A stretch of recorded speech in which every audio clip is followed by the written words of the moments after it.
Southby does take the ground. Not forgetting, of course, the magnificent recovery by Peter Moore. And those of us who were here 2 weeks ago when Fitzroy played Collingwood, I personally would have been prepared to bet money that Peter Moore had not one chance in the world of playing again this season. And it'll be interesting just to see how Peter Moore does stand up. If he does stand up and sees the game out, somebody for sure has got a miracle cure. Well, there's the big tip that Peter Moore, who's selected to play in the ruck, will not be playing in that position, could start the game off at full forward. And if he does that, it gives the Collingwood attack quite a formidable one, because we find that we've got Rene King, Dacos, and the high-flying Peter Moore at full forward. It makes it look a pretty reasonable sort of a forward line, Bob. It was only a few weeks ago that Stuart Atkin looked not capable of doing the job as first ruck, and last week and the week before, and I think not too long ago against Hawthorn, when Peter Moore went off injured, Stuart Atkin has surprised everybody with the way that he has approached his game, and you couldn't help but admire him last week when he got slightly concussed in the second term, came back after being off for most of the second quarter and played a magnificent second half of football. And so the form of Atkin does enable Tommy Hafey to put Peter Moore down at full forward. Well, just for our viewers that just tuned to our direct telecast throughout Australia and New Zealand, there has been a rumour going around the ground that Carlton star fullback Jeff Southby may not be in the side. We're not quite sure of that, but as the start of the game gets closer, we'll possibly have more news on that for you. And for those who may have just tuned in, Lou, the under-19 grand final was won by Melbourne, 31-point advantage over Geelong, 19-18 to 14-17. And Geelong, after being 13 points down at half-time in the statewide cup, ran out winners 21-14 to 18-6. Back in the dressing room of the Carlton Football Club, you see the players lying there, relaxing. This is to make them feel really easy. The coach, David Parkin, a very successful player himself, played in a couple of grand final teams for Hawthorn, coached Hawthorn to a grand final and won the premiership. And of course, this is his first year with Carlton. Got them into the grand final, which is a fine effort. And there we see David Parkin trying to motivate his players, calming them down, then going around and saying, we've got to win this. And the strain that's on a coach is tremendous, because if the side loses, he is the man that is blamed more than the committee or the players, because they say he's made mistakes. In a series called Against the Wind. The series told the story of the convict era, the early days of Australia's history, and it became one of the most successful Australian dramas ever. Now a recognised actor, star of Jesus Christ Superstar, a great stage performer with over 20 hit records to his credit, would you give a VFL Grand Final welcome, ladies and gentlemen, to Mr. John English.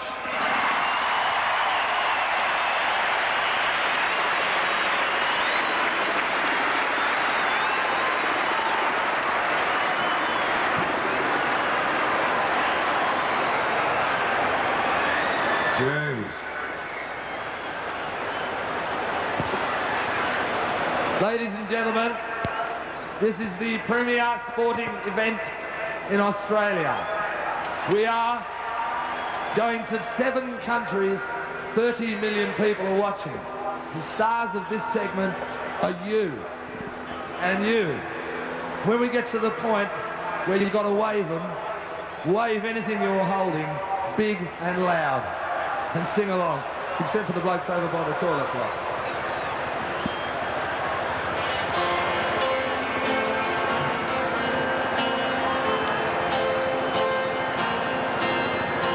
Once the jolly swag man came by a billabong under the shade of a coolabah tree, and he sang and he watched and waited till his Billy Boy, and you come a waltzing Matilda with me.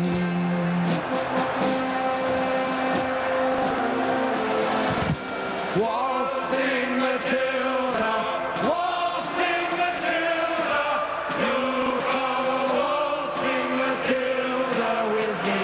And he sang as he watched and waited while his Billy Boy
gentlemen, John English.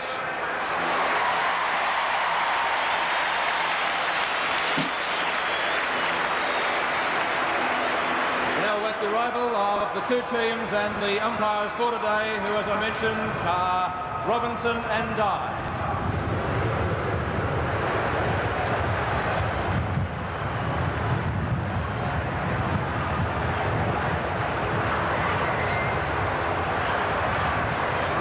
Golly, there's the Collingwood room and they're raring to go, and that rendition of Waltzing Matilda by John English was absolutely marvellous, Bob, and if you didn't get a lump in your throat you never would, because it brought tears to your eyes as well to see that aerial shot from our helicopter, plus the fact that the crowd here joined in with John English and they were really behind him, no doubt about that. There's some very intense faces there on the Collingwood players. Umpire Mike Dye holding the ball aloft to signify that the umpires are on the ground. Dye and Robinson, Mike Dye, Ian Robinson.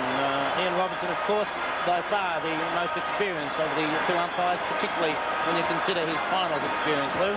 Yes, and you'll just imagine now when the Carlton and Collingwood side hit the Melbourne Cricket Ground, the tremendous ovation these two sides will get. And, of course, the players themselves will be running on air for about the first 100 yards as they hit the ground. So Collingwood getting ready to come out and run through that banner, heaven or hell. Creamers, it's up to you. Collingwood side ready to come into the ground. They're all gathering around there. Peter Moore to lead them on the ground. And listen to this crowd go. And the balloons, the black and white ones, are released now. And this is a sight to behold. A magnificent view. Collingwood on the ground, ready for the battle. For the 1981 Grand Final. Look at that sight. Well, if there's any better sporting spectacle in the world, I'm yet to see better than this, Bob. It certainly does something for you, Lou. It's the heart pumping, and I just sit here in admiration and awe, and really feel how wonderful it would have been to have been fortunate enough just to be part of that, either as player, coach, committee, whatever you like. And I think days like today, you can understand. People often say how anybody can work for nothing as a committee man to the time and effort that's required, and the reward that one of these two sides will get out there today is the reason that so many of those hard-working committeemen are prepared to put that time in. Well, that's what it's all about, playing Australian football and winning the grand final. Collingwood side, the umpires coming across now to shake the hands of Don Jolly, the chap that will toss the coin. There's been a specially built wheelchair for him so that he can stand upright to toss the coins. And, of course, it's rather appropriate, as we mentioned before, that Don Jolly is the one to toss the coin because this is the year of the disabled. And I know that Don Jolly, I spoke to him this morning on radio, and he said that he's tickled pink to be able to do this. And it was a great honour for him. But we're waiting now on the Carlton side. The Bluebirds, I should imagine, will be around the area somewhere to cheer their team on too. I don't know if it's an omen at all, but Don Jolly, you're right in the centre of our screen right now, on that elevated chair that's been especially made for today's toss of the coin. But Don Jolly has always been a Collingwood supporter. The dual winners of the 1981 Brownlow Medal, the Morris Medal and the Gardner Medal. And as an additional attraction, during half-time, we'll also be presenting the World of Sports Grand Final Sprints. The Hawthorn's Jeff Ablett trying to make it 3 Grand Final sprints in succession. Just some of the highlights to be seen during half-time.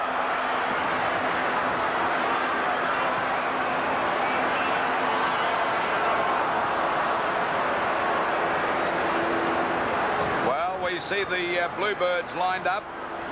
They're waiting for the Carlton team to come onto the ground. Carlton have something to prove this year. They've been beaten twice by Collingwood, but it's not beyond them because they are classed as the most brilliant side in the league. And they've had the wood on Collingwood in grand finals over a period of many, many years.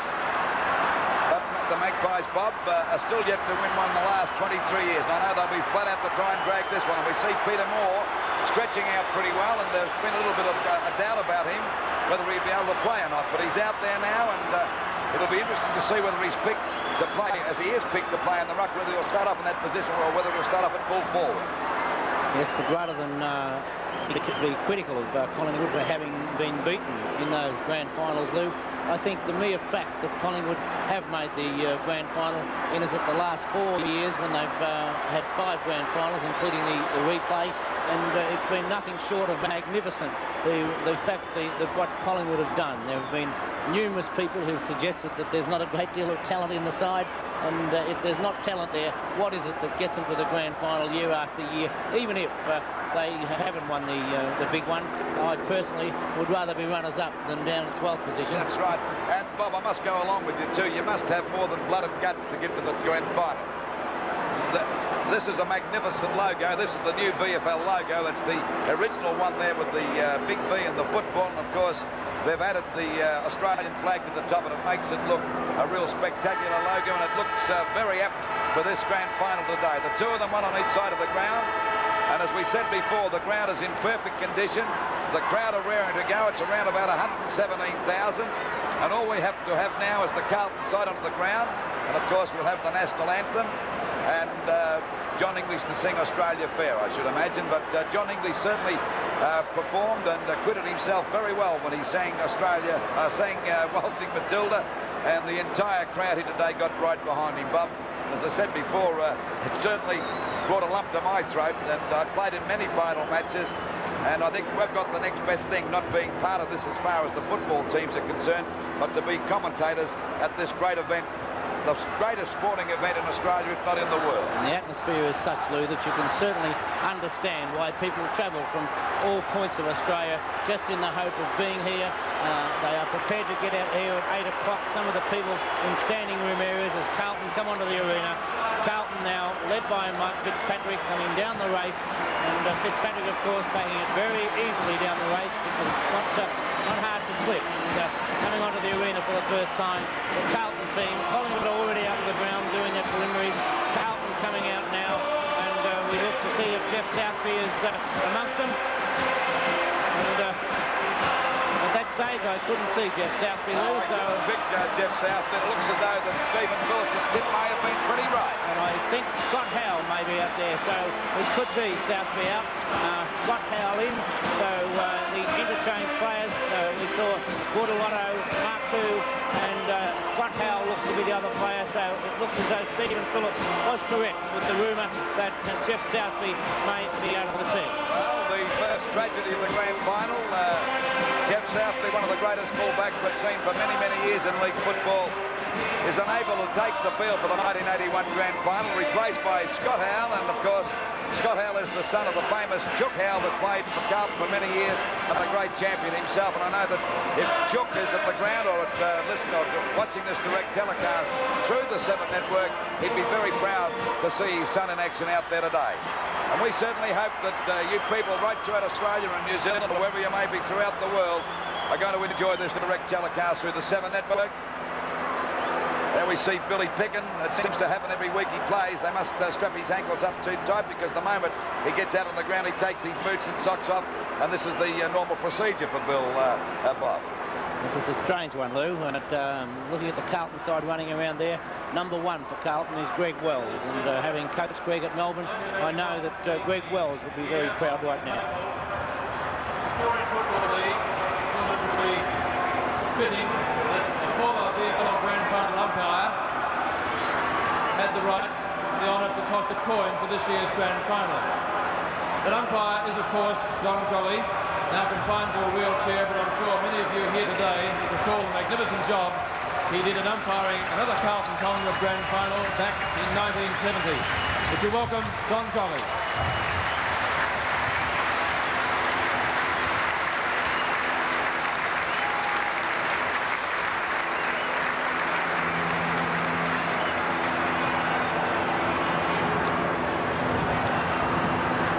Players are just doing a limbering up exercise now, and I know the players are just raring to go, Bob. This is the worst part of playing in final matches, particularly the grand final.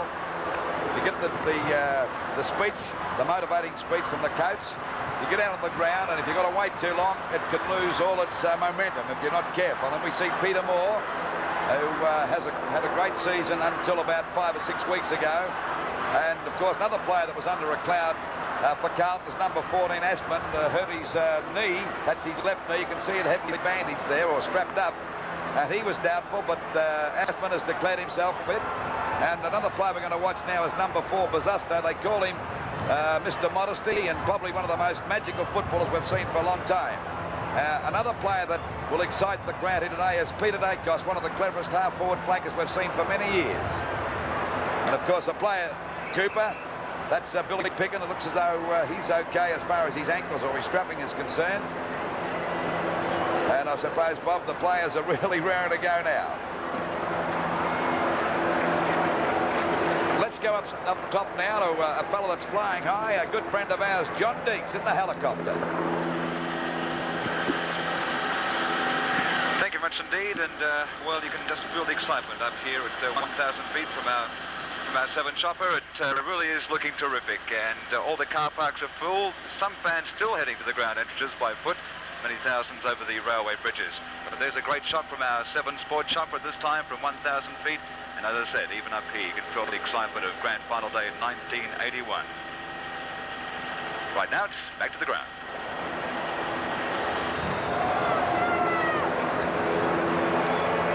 Ladies and gentlemen, would you keep it together, please, for the national anthem?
Bob, that was a magnificent sight, and particularly from the Channel 7 helicopter, and the crowd are now ready. The players are having a bit of a last-minute huddle. We can see the Carlton side on top of the Victorian Football League logo, and the Collingwood team on the outer side having a bit of a canter around that outer side wing. 2 captains shaking hands now, Fitzpatrick and Moore, and both going over to Don Jolly, because he's the boy that will toss the coin. There it goes. Especially made coin for the Grand Final tossing.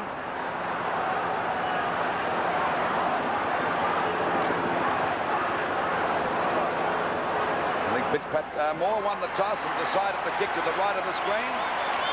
Not surprised, Lou, standing down there, I noticed that the wind definitely was favouring the main scoreboard end, and although the Geelong players said during the statewide club or after it that goals could be kicked at either end, they did feel that the wind did favour the main scoreboard end. It might also be significant, Pete, that both Melbourne, who won the under-19s, and the Geelong, who won the statewide cup, both came home with a real rush and kicked a great number of goals in the last quarter. Well, the wind certainly has sprung up, hasn't it, in the last hour or so, and it's getting quite cool down there. Certainly not as warm as it was earlier in the day.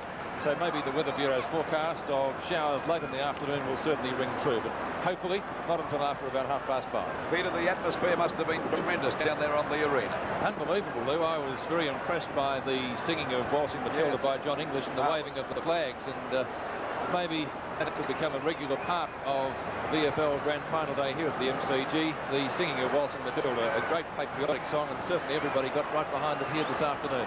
One change in the Carlton side. Jeff Southby, picked in the selected team, is out, and he's replaced by Scott Howell, and we noticed that Peter Moore has gone down to the position of the full forward area, running around the ground now, and quickly chased there by Scott Howell. So the young fella's got a big job, and he will stick to Peter Moore. And that was the suggestion we made, Bob, that that Moore would be playing at full forward. Ray Shaw, he's closely guarded by English, so it's going to be a pretty tough game before it's over, I should say. Don Jolly, the umpire, the ex-umpire that tossed the coin, leaving the ground now. A fine job done by John Jolly. And got a great reception too from the crowd here this afternoon. And of course he was the man in charge of the Carlton Collingwood Grand Final here in 1970. I think that was the day that the Magpies led by 44 points at half-time.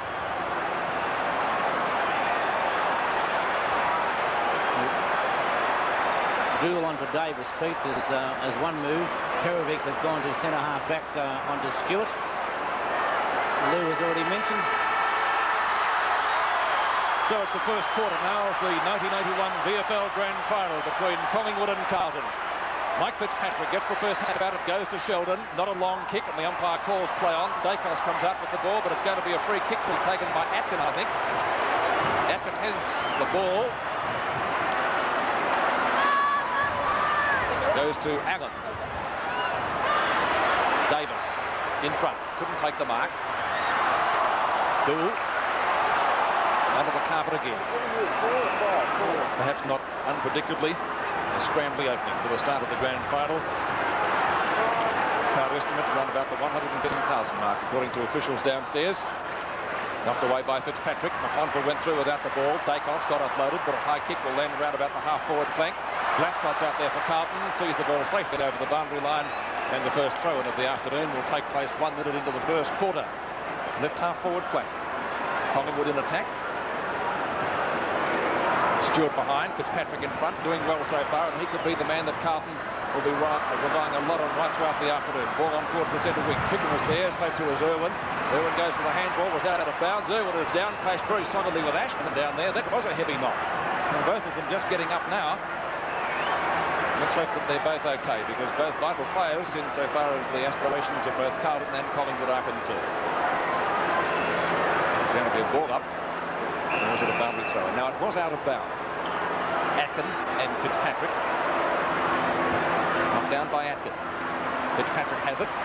Certainly in the thick of things so far. Umpire Mike Dye says on the shoulder. Tackle too high. Will be going Carlton's way, and the free kick going to Greg Wells. Well, Greg Wells out there on that centre wing, actually on the half-back line.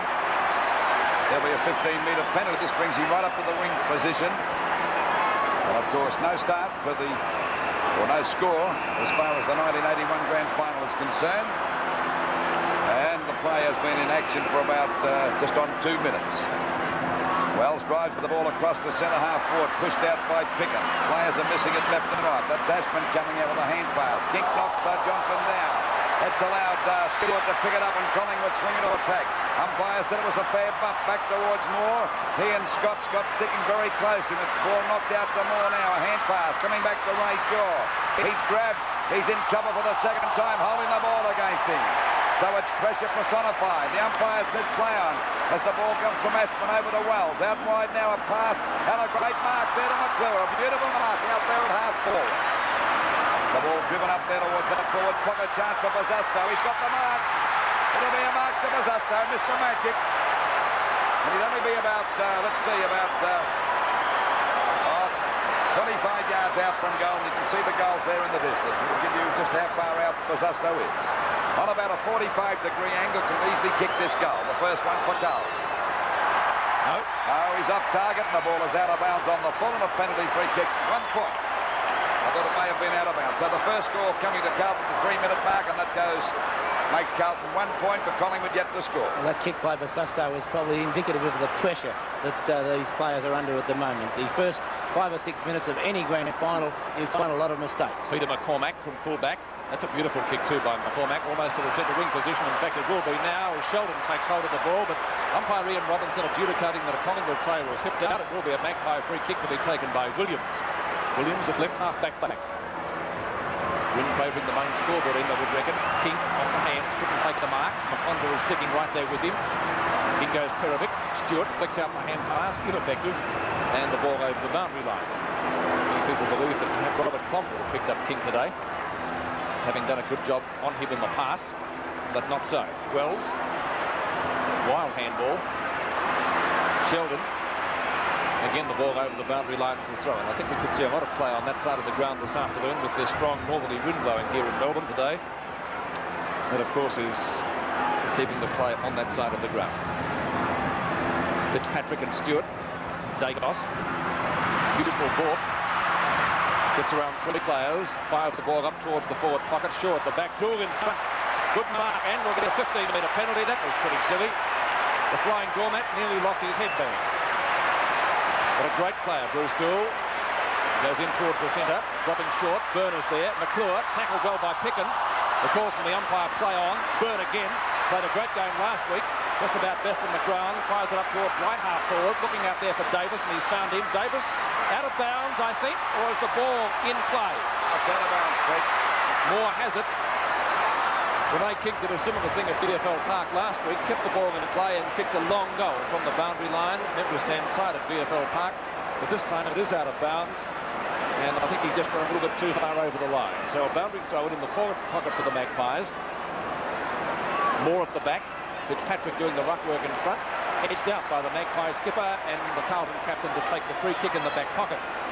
Fitzpatrick's kick is back there towards the wing position. Players set themselves. No one can take the mark. It hits the deck now. A chance for Allen to pick it up. A hand pass back to Williams, back to Byrne. In a bit of trouble. Gets a hurried kick across there towards centre half forward. The mark taken here by Collingwood too. Evans about 55 metres out from goal. Goes for the long kick up there, looking for more, but it's off target. Fitzpatrick comes in and takes a very easy mark. Fitzpatrick doing very well at the moment, and he's played some great games this year. That's a bad kick and a mark taken here by Ricky Baum at half forward, about 60 metres out from goal. Carlton 1 point, but Collingwood yet to score. Oh, he's got around his opponent beautifully. A running shot for goal, doesn't make the distance. Up the top of the pack as they go for Williams. A snap, it's a goal. First goal to the Magpies coming up at the 5.5-minute mark of the first quarter. And the scores: Collingwood 1 goal, 6 points. Carlton 1 behind, 1 point. Well, that was quick thinking on the part of Williams that time. One of the real danger players. The real fault lies with Malin, who allowed Barham to play on off the hands of the pack. Williams swooping on the ball, and he would be a very hard player to contain because he's got so much courage and covers so much territory. VFL Grand Final 1981 first quarter, and we've been in play at nearly 7 minutes. Set a bounce again. The Magpies off to a good start. 1 goal, another good knockout by Fitzpatrick. Intercepted that time by Toomey. A bad kick and a mark by McConville, a little short of centre field. Now a chance for Carlton to go back into attack over their half-forward line. Sheldon flew high, couldn't hold the mark. Harms fumbles the ball. Cooper's in the thick of things there. He can't get out, and the umpire's going to ball it up about 60 metres out from the Carlton game. A goal. And of course, it's going to be a tough match before it's over, Peter. Certainly think so. Good start by the Magpies, though, getting first goal on the board. Johnston couldn't get clear. Dacos seemingly run out of position. Holding the ball, says the umpire. Interesting decision. Free kick going Carlton's way. Dacos seemed to get rid of that actually in time, but not so, says the umpire. Knocked away by Byrne. Here's a chance for Johnston. Snap at goal. Off target, 1 point. So Carlton bringing up their second point of the day. 2 behind, 2 points. Collingwood 1 straight goal, 6 points. Peter McCormack is the man on screen with the ball. Had a great year after a slow start. Always a very safe player. Straight up the ground. Plenty of Carlton players are there. McClure flying in front. Couldn't take the ball. Picked up by Irwin. Good smother by McClure. Has a chance again. In the back, was it? So the Carlton fans, but the umpire says play on. Now it's an in the back decision, but it's going to Collingwood. Irwin seemed to get one in the pack there. Came wielding out of it. He has the free kick. Warwick Irwin, former Fitzroy star, comes towards the member stand side with a short pass. Stewart in front, has it knocked away by Val Perovic, much to the delight of the Carlton fans, and a boundary throw in at half forward. Fitzpatrick in front again, doing a great job in the ruck so far. Tony Shaw sharking that, in fact, threw it to Barham. Barham's kick is a wobbly punt, dropping short. Good mark to Carlton, dragged in by Peter McConville. McConville left half back flank. Play seesawing at the moment between the two half back lines. Carlton's defence in the past 3 games has been magnificent. They've only had a total of 24 goals kicked against them in 3 games. Barham to Pickett. Pickett up towards half forward. Dool goes to spoil. McConville gives it to him. Another illegal hand pass missed by the umpires. Fitzpatrick and Wells, they nearly spoiled each other, and the taller of the two comes out with the mark. He's doing well. Glasgow. Shocking kick, mark taken by Barham. Beautiful mark by Barham, playing a great game so far. A short pass to Byrne, it's successful, and Byrne's got the ball a little short of half-forward flank. Good 70 metres out from goal. Tries to get it up there to Peter Moore. He's well covered at the moment. No one can take the mark. It's knocked out for Rene kick. A snap for goal. But the incredible hop's off target. And it's through for 1 point. So the Magpies move on to 1 goal, 7 points to Carlton. Yet to score a goal. 2 points only. Collingwood have certainly started off. Their disposal has been a lot better than Carlton's. Carlton, on too many occasions, just blindly kicking upfield. Chance for Wells to break clear as Fitzpatrick knocks it down, and the ball driven up towards their half-forward line. Fumbled that time by Aspin. Picken takes it away from good play by Billy Picken. The ball falls short. Smothered by Atkin over to Barham. Barham taps it on, looking there for Tony Shaw. A hand pass back to Atkin. Good play. A running shot for goal. Will he make the distance? More at the back. Flies. Couldn't hold the mark. Down goes Howell. One in the back. Oh. No, he said no. It's out of bounds. Academy Award performance. Would have been an Academy Award, but the umpire wouldn't have a bar of that. So it's out of bounds right against Collingwood's point post. Watch it there in replay. What do you think about it? I'm inclined to think it could have been a free kick nonetheless. There she goes again. Knocked out by Perovic. Bit of a tussle going there. It's Hunter trying to get the ball out the pack. It's finally pushed out again. The umpire said play on. He's letting things go at the moment. And umpire Robinson will ball it up about 15 metres out from the Collingwood goal. They're 1 goal, 7 points to Carlton, 2 points only. The bounce. Knocked out by Moore, looking for Shaw. He's got it. Snap for goal. Well smothered by the Carlton defence that time, and the ball is out of bounds. Another throw in from that forward pocket position with Collingwood. 7 points to Carlton, 2 points. Boundary throw-in will take place about 12 metres from the behind post. As Bob Skilton mentioned, Collingwood doing most of the attacking. Their disposal has been better so far. Carlton taking longer to settle down. Moore and Howe. Down to Stewart. Snap at goal is off target and may have scraped in for a behind. It has. So that takes the Collingwood total now to 1 goal, 8 points. And there's a box on between Moore and who was with him there, Howe. Nothing in it, though. It has settled down. Good mark to Williams. Williams at left half forward. A long way from goal, probably 60 or 65 metres, so he goes for a short pass. It's okay, is it? No, says the umpire. Dool comes in. Danger here. Dacos on the boundary line, snaps at goal. English with Tony Shaw take the ball over the line for a behind again. So Collingwood wasting a few opportunities up there, but the Carlton defence standing firm. 1 goal, 3, I think it will be. 1 goal, 3. We'll have to wait on that. I think it's 1 goal, 3. The Magpies total at the moment, knocked away by Fitzpatrick. Cooper, seemingly well out of position to half forward. Byrne, spoilt by Buckley. Perovic, right half back flank. Gets his kick in, will land round about centre wing position. It's wide, no one there at all. Sheldon could be first to get there, but the ball over the boundary line for a throw. Peter, if you feel that Ray Byrne might be well up from the back pocket, Collingwood have obviously got Taylor going on and off the ball with Rod Ashman. Well, we're waiting now for a free kick. It'll go against Fitzpatrick. This time it goes to Atkin. Hand pass coming over to Ray Shaw. He boots the ball over the half-forward line. Players putting themselves in position. No one takes the mark. It hits the deck. A chance for Stewart to have a pot shot towards the full-forward place. Moore comes out. He misses that. It's going towards the forward pocket. Little race Davis. It was a Ray Shaw. Ray Shaw it is. Finally the ball to Tony Shaw, I should say, and Dill takes the ball over the line and out of bounds. So it's out of bounds in the forward pocket, about 5 metres around from the Collingwood goal. They're 1 goal, 3 to Carlton, yet to score a goal, 2 points. Howell and Moore. Howell's got the job of shadowing Moore. Comes down, they file on top of it. Perovic picks it up, it's smothered. Back it comes now to Davis. After him is Malin. Back it goes to Barham. He fumbled. Out of the way of Dool that time, and Dool's kick is out towards the wing position. This gives McClure an open break as he drives it up there, but it's out of bounds. No. And it'll be a throw in from that half-forward line. So it's Carlton's turn to go to attack now as we wait for the ball to be thrown back into play. It was so close to on the full, wasn't it? It bounced about half a metre inside the line. Waiting there for the ball to come back into play. Mackay in front, Atkin at the back. Atkin got the knock down, but to the wrong man, picked up by McConville. He got the job of tagging the Rene King. And Billy Pickett couldn't pick that one up too well, and the ball is finally out of bounds in Carlton's forward pocket position. It's only about 20 metres from their goal. So a chance for Carlton to get a score on the board. Collingwood doing most of the attacking so far in the first quarter, which has been in progress nearly 14 minutes. Knocked down to Shaw. Former Magpie skipper's kick back towards centre wing position. A fine mark to Fitzpatrick. He's about best on the ground at the moment. Hunter, the half forward, only to see Kink in the road. It's very hard to get past him, but what's he doing in defence? Irwin. Doesn't bounce too well for him. McConville putting him under plenty of pressure. May have infringed. Wells is there. To Perovic. Good handball.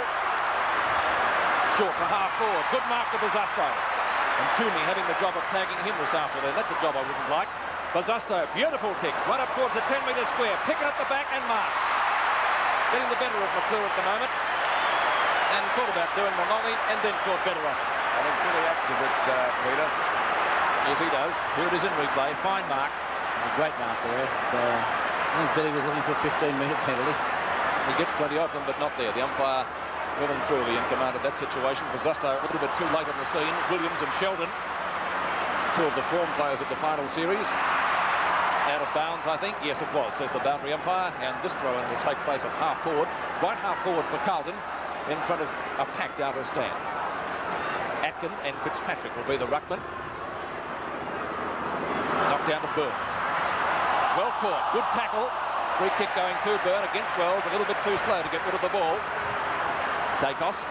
Dacos at left half back now. Decides on the punt kick. Plenty of distance with it. Up towards centre wing. Perovic is there with Stewart. Ball bounces awkwardly for both of them, and Perovic sees it safely over the line. In fact, it was off the boot. It's a free kick to Collingwood. Craig Stewart taking the free at centre wing. Again, the ball dropping short. Dool behind goes the punch. May have infringed. Yes, it is a free kick. Free kick going to Davis. Tony Shaw flies in the middle of the pack, has the ball knocked clear of him. Here's his brother Ray, scouting well. Snapshot for goal by Shaw, is going close and has just missed and gone through for one behind. So that takes the Collingwood total to 1 goal for 10 points, leading Carlton 2 behinds, 2 points. Certainly they've had by far the majority of the play. Tommy Hafey, very pensive Tommy Hafey, of course. Tommy's never any different during these stages. Then we see Hunter taking that mark out there at half-back for Carlton. 17 minutes gone of the first quarter. Dacos bounces off by McClure. Sends Collingwood deep into attack, but that's off the side of the boot. But Davis is there, luckily for Collingwood. Right on the boundary line, about 35 metres out from goal. Trying to edge around a bit. Umpire's going to call it play on. Kicks it up there towards the goals. At the back is Stewart. Got the mark. Now he has a snap for goal, but once again the Magpies are off target. So they go to 1 goal, 5, 11 points, and missing some goals up there at the moment. Craig Stewart kicking his second behind, and it is 6 shots to 2, and those 2 shots have come from about the only 2 occasions that Carlton have gotten up there. Tommy Hafey, Ronnie Richards in the back room. Ball shot out there towards the half-back, and a beautiful mark to Hunter. That's 2 in a row he's taken now out there at half-back. We see that Aspen's well covered as the ball goes back out there. Oh, McClure got into his opponent's back that time, and it'll be a free kick to Billy Pickett. He's doing pretty well. It was a bit of a clash. Could have been against Barham, but the umpire gave him the benefit of the doubt that time as the ball is kicked over the Collingwood half-forward line. Rene King goes for the big pass. Well backed up by English. He's grabbed, but he gets out of the pack, but he loses it now. It's Shaw. He's grabbed. And they're tackling pretty hard. They're going over now as Rene King goes for a pass out the Byrne, but he's put him in trouble here. He's marked it. What a beautiful mark to Ray Byrne. I thought going to play it to Toomey. I thought it was Toomey's, yes. He's playing it to Toomey, who's coming right down from that half-back flank. Definitely Toomey's mark, Luke. Yes, I'll go along with that, Pete. So Toomey would be only 30 metres out from goal directly in front, and a chance to score Collingwood's second goal. David Toomey. Comes from a very famous football family. Well, he's off target, I think. Yes, another point for Collingwood. This is fatal. 1 goal, 6-12 points, Collingwood. To Carlton, 2 points only. There we see Moore and Hale having a bit of a tussle again. Like they have for most of the quarter, so the umpires will be well advised to keep that under control. Play has been stopped. I would imagine that Scott Howell has obviously been told to run Peter Moore around. Every time there's a kick-off, Howell takes off to the other side of the ground with obvious intentions of making Moore run around. Well, Moore was under a cloud injury-wise during the week, wasn't he? So maybe good tactics as Bruce Doull takes the kick out. Doull towards the outer side of the ground. McConville flying in the middle of the pack. No one can take the mark. Fitzpatrick gets it clear to the centre wing position. Flying high again was Toomey with Bazasto. Neither bring that one down either. Allen's kick is short. Buckley has the chance now at centre field. Trying the short pass. Looking for Mackay. Great mark. 15-metre penalties as umpire Mike Dye. And this is 15. I would like to buy real estate from umpire Mike Dye. And maybe, yes, pushing the ball away, so time wasting, a good decision, but as Bob said, an ample 15 metres, measured with an elastic tape measure, I think. Mackay stabs at the kick. He's put it through for Carlton's first goal. So Carlton come back now. The Blues in the 1981 Grand Final, 1 goal.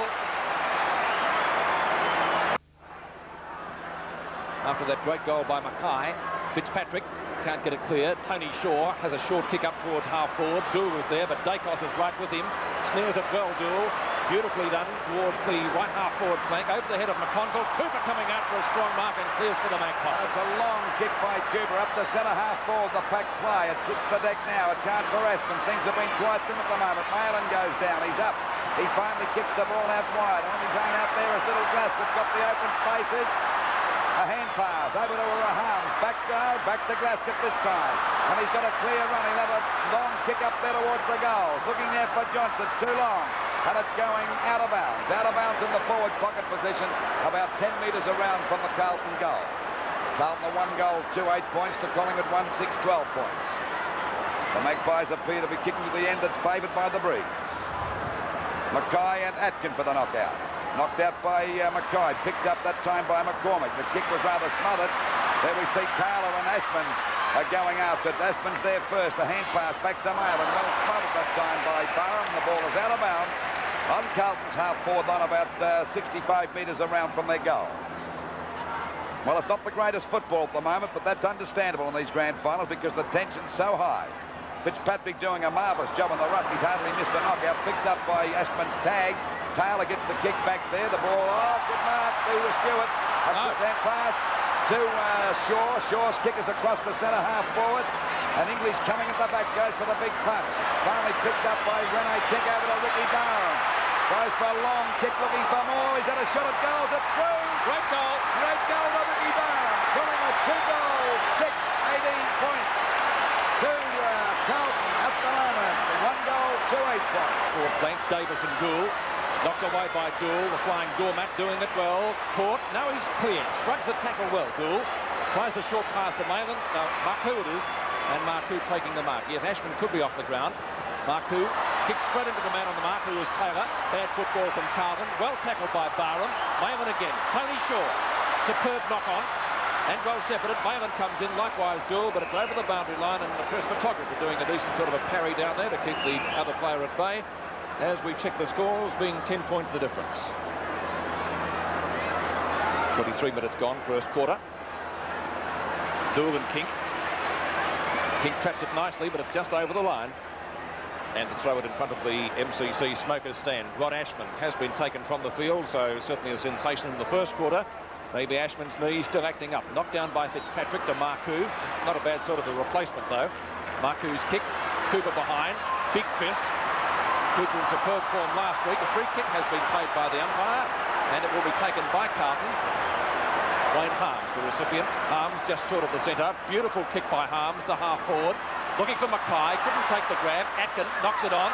Bazasto. Plenty of opposition from Toomey. Allen to McCormack. Good defence and fine handball, getting the Magpies out of trouble. Hunter is there. Very close to the boundary line. He's trying to trap it. Over goes Irwin, and it will be a boundary throw in right half forward for Carlton. Knocked down by Atkin, but straight to Marcoux. Marcoux's kick off the side of the boot. McCormack in position. Over the top was McClure. Couldn't complete the mark. Towards the boundary line it goes again. He's well trapped by Byrne. Over to Picken. The umpire says play on. He does just that. In towards centre field. 3 Carlton players are there, and the mark is taken by Harms. Good mark to Harms that time out there at half court. A good 70 metres out from goal. It's a long kick. McClure and Picken go for this one. Oh, McClure's got the mark. A beautiful mark by Mark McClure. Certainly was, Lou. And he's only about 25 metres out from goal. On a very slight angle. Watch it there in replay. Had it sighted all the way.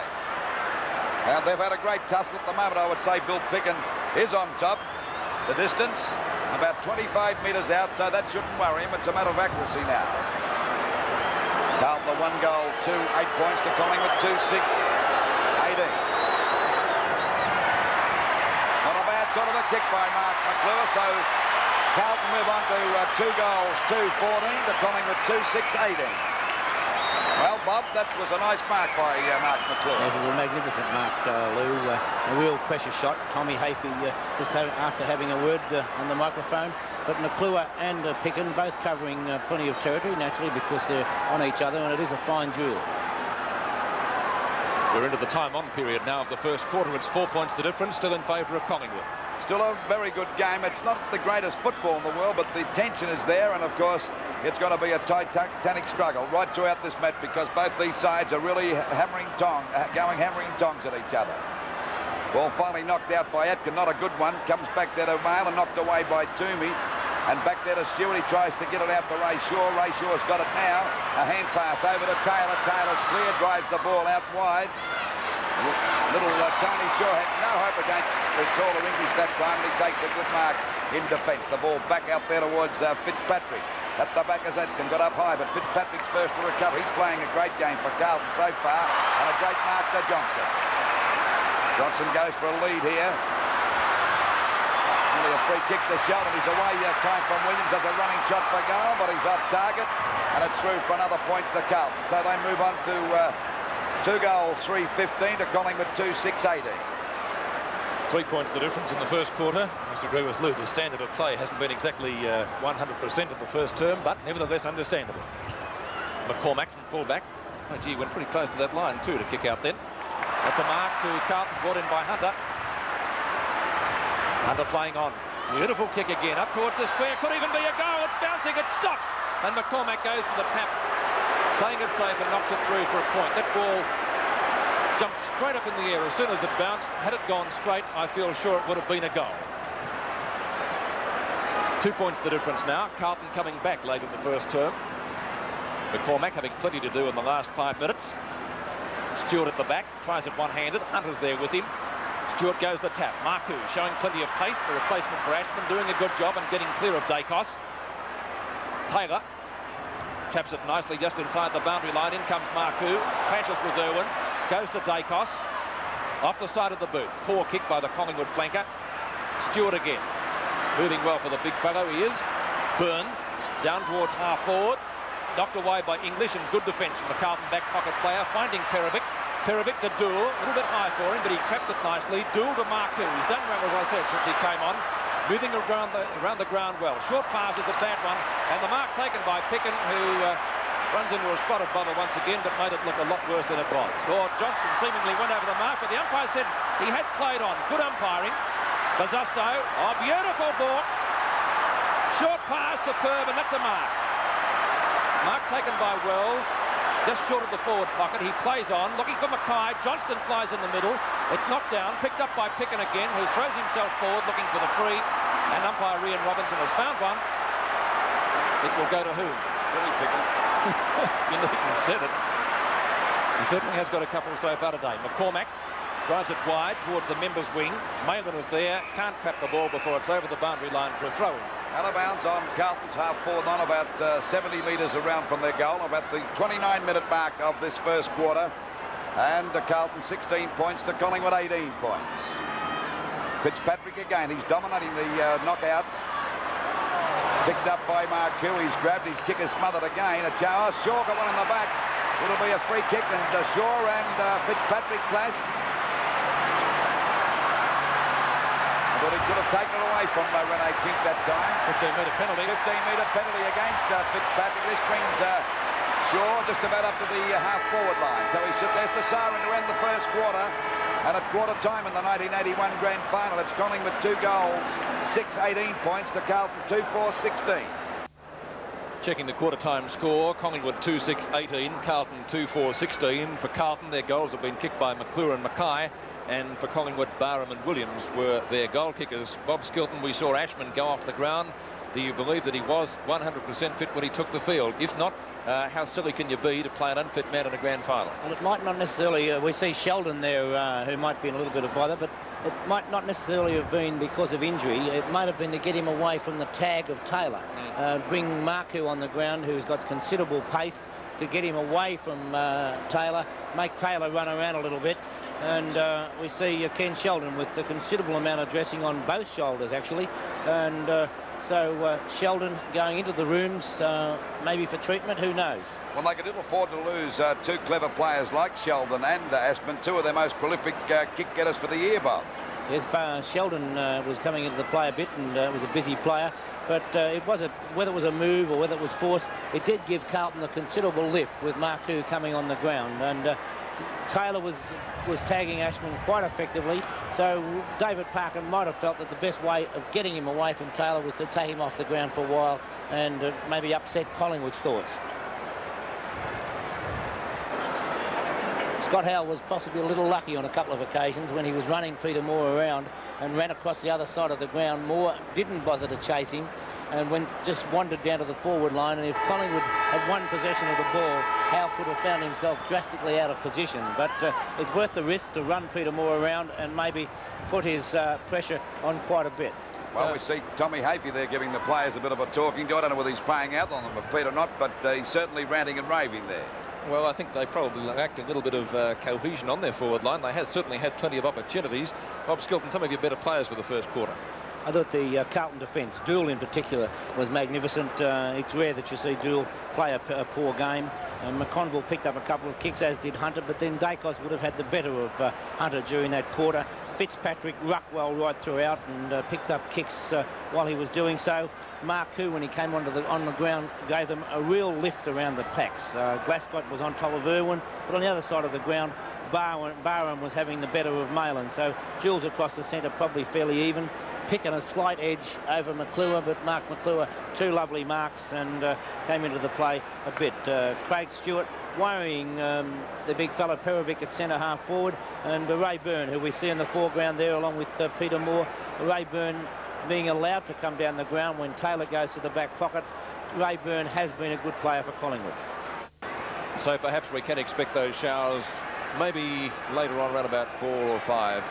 It is getting cooler, but the cloud's still fairly high, so maybe we can get away from some bad weather. Peter, I think that you'll find that the game will improve from this quarter onwards after the players settle down. It usually takes them about a quarter to get into their stride, Bob, and I've got the feeling that we'll see a lot better football in these next 3 quarters. I don't think Sheldon must be seriously injured, because Buckley was coming off the ground with Bortolotto, and it was only at the last moment that they decided to send him on. Now, maybe nature is called. Yeah, maybe not. Umpire Ian Robinson will be the umpire to bounce the ball to start the second term. Players taking up their positions, and we're just about ready for the start of the second quarter. It's the second quarter now of the 1981 VFL Grand Final. 2 points the difference in favour of the Magpies as umpire Robinson comes in to bounce the ball. Beautiful bounce. Fitzpatrick setting himself for the big one. Gets it about 35 metres downfield, that one. A great start for Carlton, but it sees Cooper there. Cooper, clear of harms. Toomey, Bazusto late on the scene, and the ball over the boundary line for a throw-in. Ashman back on the ground, Peter. Well, that's good news for Carlton. So the 2 players that did leave the field don't appear to be too bad. Well, you can understand a player having to leave the field for the reason that Bob mentioned on a day like today. Mackay in front with Atkin. Nobody gets it out. Marku, a short kick. Barham at the back. Couldn't complete the mark. In comes McClure trying to barge his way through, but he went without the ball. And the umpire will decide to ball it up about 30 metres from the goal at the end to which Carlton are kicking this quarter. And I see Barham, was it limping out of that pack? Yes, he was. He was holding his knee, I think. Mackay lost that one out. Taylor's there, picks it up well, over the top to Toomey, but he knocks it straight to Marcoux, who gets grabbed too high, perhaps luckily because he slung himself off his feet when he kicked the ball, and Marcoux will take the free kick. Let's watch it in replay. He gets his kick in and gets grabbed too high. So Alec Marcoux, affectionately known at Princes Park as Marcel, and he will take the free kick about 45 metres out on a slight angle. Should be able to get the distance up towards the 10-metre square. Mackay goes for the mark, couldn't take it. Ashman snaps and puts it through. Ashman's first goal, Carlton's first for the second term, and the scores in the 1981 Grand Final. The scores: Carlton 2 goals, 16 points. Collingwood 2-6, 18 points. 3-4, Peter. Was 2-4 before that goal, and that small board have trouble. It's the only one we can see as we watch again on replay as Rod Ashman, his first kick for the game, and a very jubilant Rod Ashman there. Second quarter now, Carlton in front, leading 22-18. Centre bounce, it's Fitzpatrick against Atkin. Fitzpatrick looks like getting this one again. He does. He hasn't missed one. Rene King got one in the back, and he'll take the free kick at centre field. Sheldon coming back, Lou. Yeah, looks as though Sheldon is ready to come back on the field again. Rene King at centre field. A 15-metre penalty. He could land this up there with Peter Moore. And that's what he's going for, Peter Moore. Can he take this mark? Well, he's handled it. He's got the mark. And that's what Collingwood want. Peter Moore up there grabbing marks. That was a beautiful bit of play on the part of King. Lobbed it up there. Watch it in replay. Well, you nominated it, Luke. And there's Moore, positioned himself beautifully to take the mark right in front of goal. So he's only about 10 metres out. And of course, if he kicks this one, the Magpies hit the front again by 2 points. Peter Moore under a cloud before this game with a torn hamstring. Now he's missed it. By golly, that was a drastic miss that time, Bob.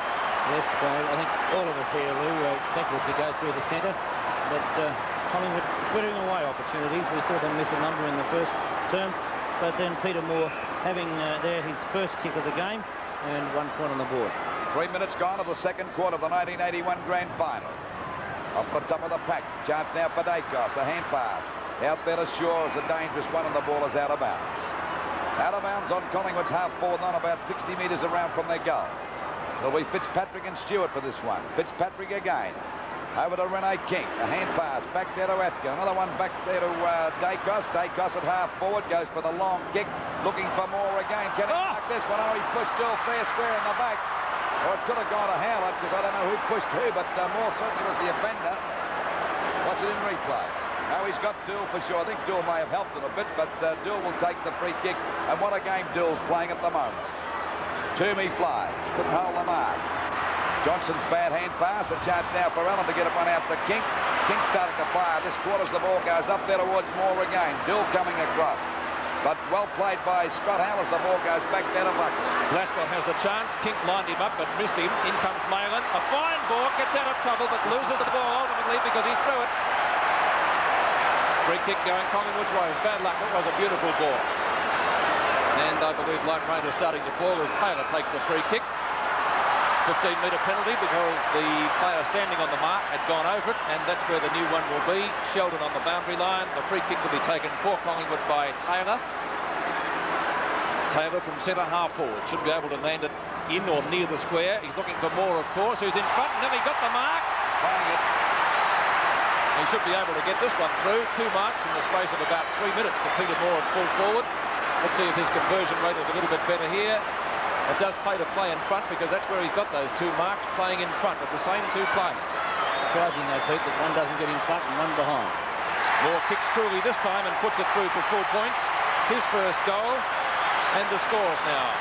Carlton 3 goals for 22, Collingwood 3-7, 25. We're 6 minutes into the second quarter at the MCG. The difference is 3 points. Knocked down by Atkin, doing a fairly good job in the ruck. Gould, one of the best on the ground at the moment. Where would Carlton be without this guy? Ashman flying from behind, can't complete the mark. Mackay is there to Johnston. A snap for goal by the little rover, down towards the forward pocket, off the hands of Cooper and out of bounds. A boundary throw-in adjacent to the behind post. 3 points the difference in the 1981 Grand Final, coming to you through the 7 network and associated stations throughout Australia and overseas through the United States, Mexico and also in England. Knocked down by Mackay. Taps it further in towards the goal square, looking for a rover. There's no one there. Cooper's trapped by Harms. Out of bounds. Cooper looking for the free. None forthcoming. 7 minutes into the second quarter. Carlton 22 points to Collingwood 25. The ball back into play again from the Carlton forward pocket. McClure at the back. Couldn't hold that one. A stack up there in front of goal, and the umpire will ball it up about 15 metres out from the Carlton goal. Collingwood 3-7-25 to Carlton 3-4-22. She goes again. Well, neither one got control of that one. We see it finally picked up by Tony Shaw. His kicker smothered. Johnson goes in pretty hard. Toomey goes down. He'll get a free kick. Toomey from one on the shoulder. And Toomey to take the free kick a little short of centre half back for Collingwood. Quick hand pass coming out there to Allen. Allen's a left foot kick out wide looking for Stewart. Stewart and Perovic going for it, but it beats them both. It'll be a penalty free kick out there to Carlton's. Perovic on the centre wing position.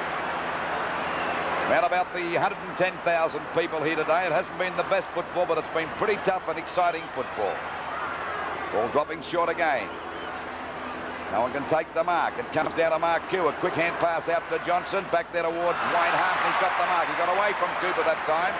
He's right on the boundary line, about 25 metres out from goal. There's the distance. You can always remember Wayne Harms in the 1979 Grand Final when he won the Grand Final for Carlton. There's the long kick, and it could be out of bounds on the full. This time it went right across the face of goals. And a penalty free kick to Collingwood. The score's still the same. 3-4-22 Carlton to Collingwood 3-7-25. McCormack. Well, we see Davey Parkin, the coach of Carlton, looking pretty worried at the moment. And of course that tension won't go until the game is over. Charge for McConville. A very safe mark and one of the best marks in the league for his size. No doubt about that. Number 33 for Carlton. McConville. A lead made by Mackay. Ignored. It's a long kick up there towards the full forward position. See McCormack trying to claim the mark. He's actually gone for a punch that's through for 1 point. So Carlton move on to 3 goals, 5-23. To Collingwood, 3 goals, 7-25. Strong play by Peter McCormack there, and taking no chances whatsoever, making sure that it went through for 1 point. McCormack going straight at the ground, as has been the norm from him today when kicking out. It was a pretty long kick. They almost judged the flight of that one. Dacos picks it up, almost threw it out to Picken. Picken's kick, not so long, up towards half forward. Moore on the chest, couldn't take it. Perovic, a chance to get rid of it, putting his head down and going through was Shaw, but he went without the ball. Let's sock it off the ground. Sheldon, long handball. Barham traps it well. At the Stewart. Stewart in turn to Tony Shaw. The Magpies are alight. Here's Dacos.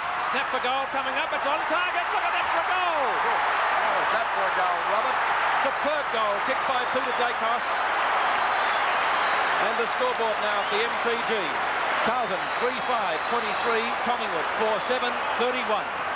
Good play by Stewart and Dacos. Barham and Stewart. We see Sheldon put the ball across. Barham tapped the ball to Stewart, along to Tony Shaw. And just watch this goal by Peter Dacos. And I was only saying through the week, Lou, I do not think I've ever seen a better kick for goal than Peter Dacos.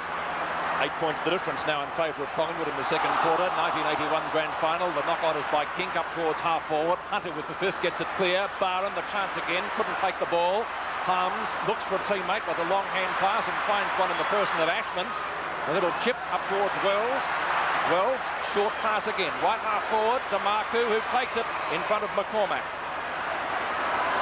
Oh, Hunter, Malin ran out of bounds. Did he? No, he went out, but the ball didn't. Crowd don't agree. Plenty of Carlton players are there. The one with the mark is Sheldon. Fitzpatrick thought he nearly made a mess of that. As well he might have, or they might have. They didn't see each other. Ken Sheldon, the chance for a quick reply for Carlton. Hasn't scored a goal so far in the match. 35 metres out, directly in front. Fires, that is okay. It's 1 goal. Sheldon bringing up his first goal, and the scores. Carlton 4-5-29, Collingwood 4-7-31. Well, Phil Malin there did look as though he was going to go out of bounds, but he did everything possible, Pete, to keep the ball in play. Malin coming around the boundary now, around the centre square line, being spoken to by the runner. He was out of bounds, but he kept the ball in. He had a look at the boundary umpire too to see if he was okay to continue, and the boundary umpire didn't say anything. Let's take a look at it. You'll see Malin turn around. Now, he's well out of bounds, but he cleverly keeps the ball in at the end of his arm, on the hand, new ball being taken at the 11.5-minute mark of the second term. It's 2 points the difference.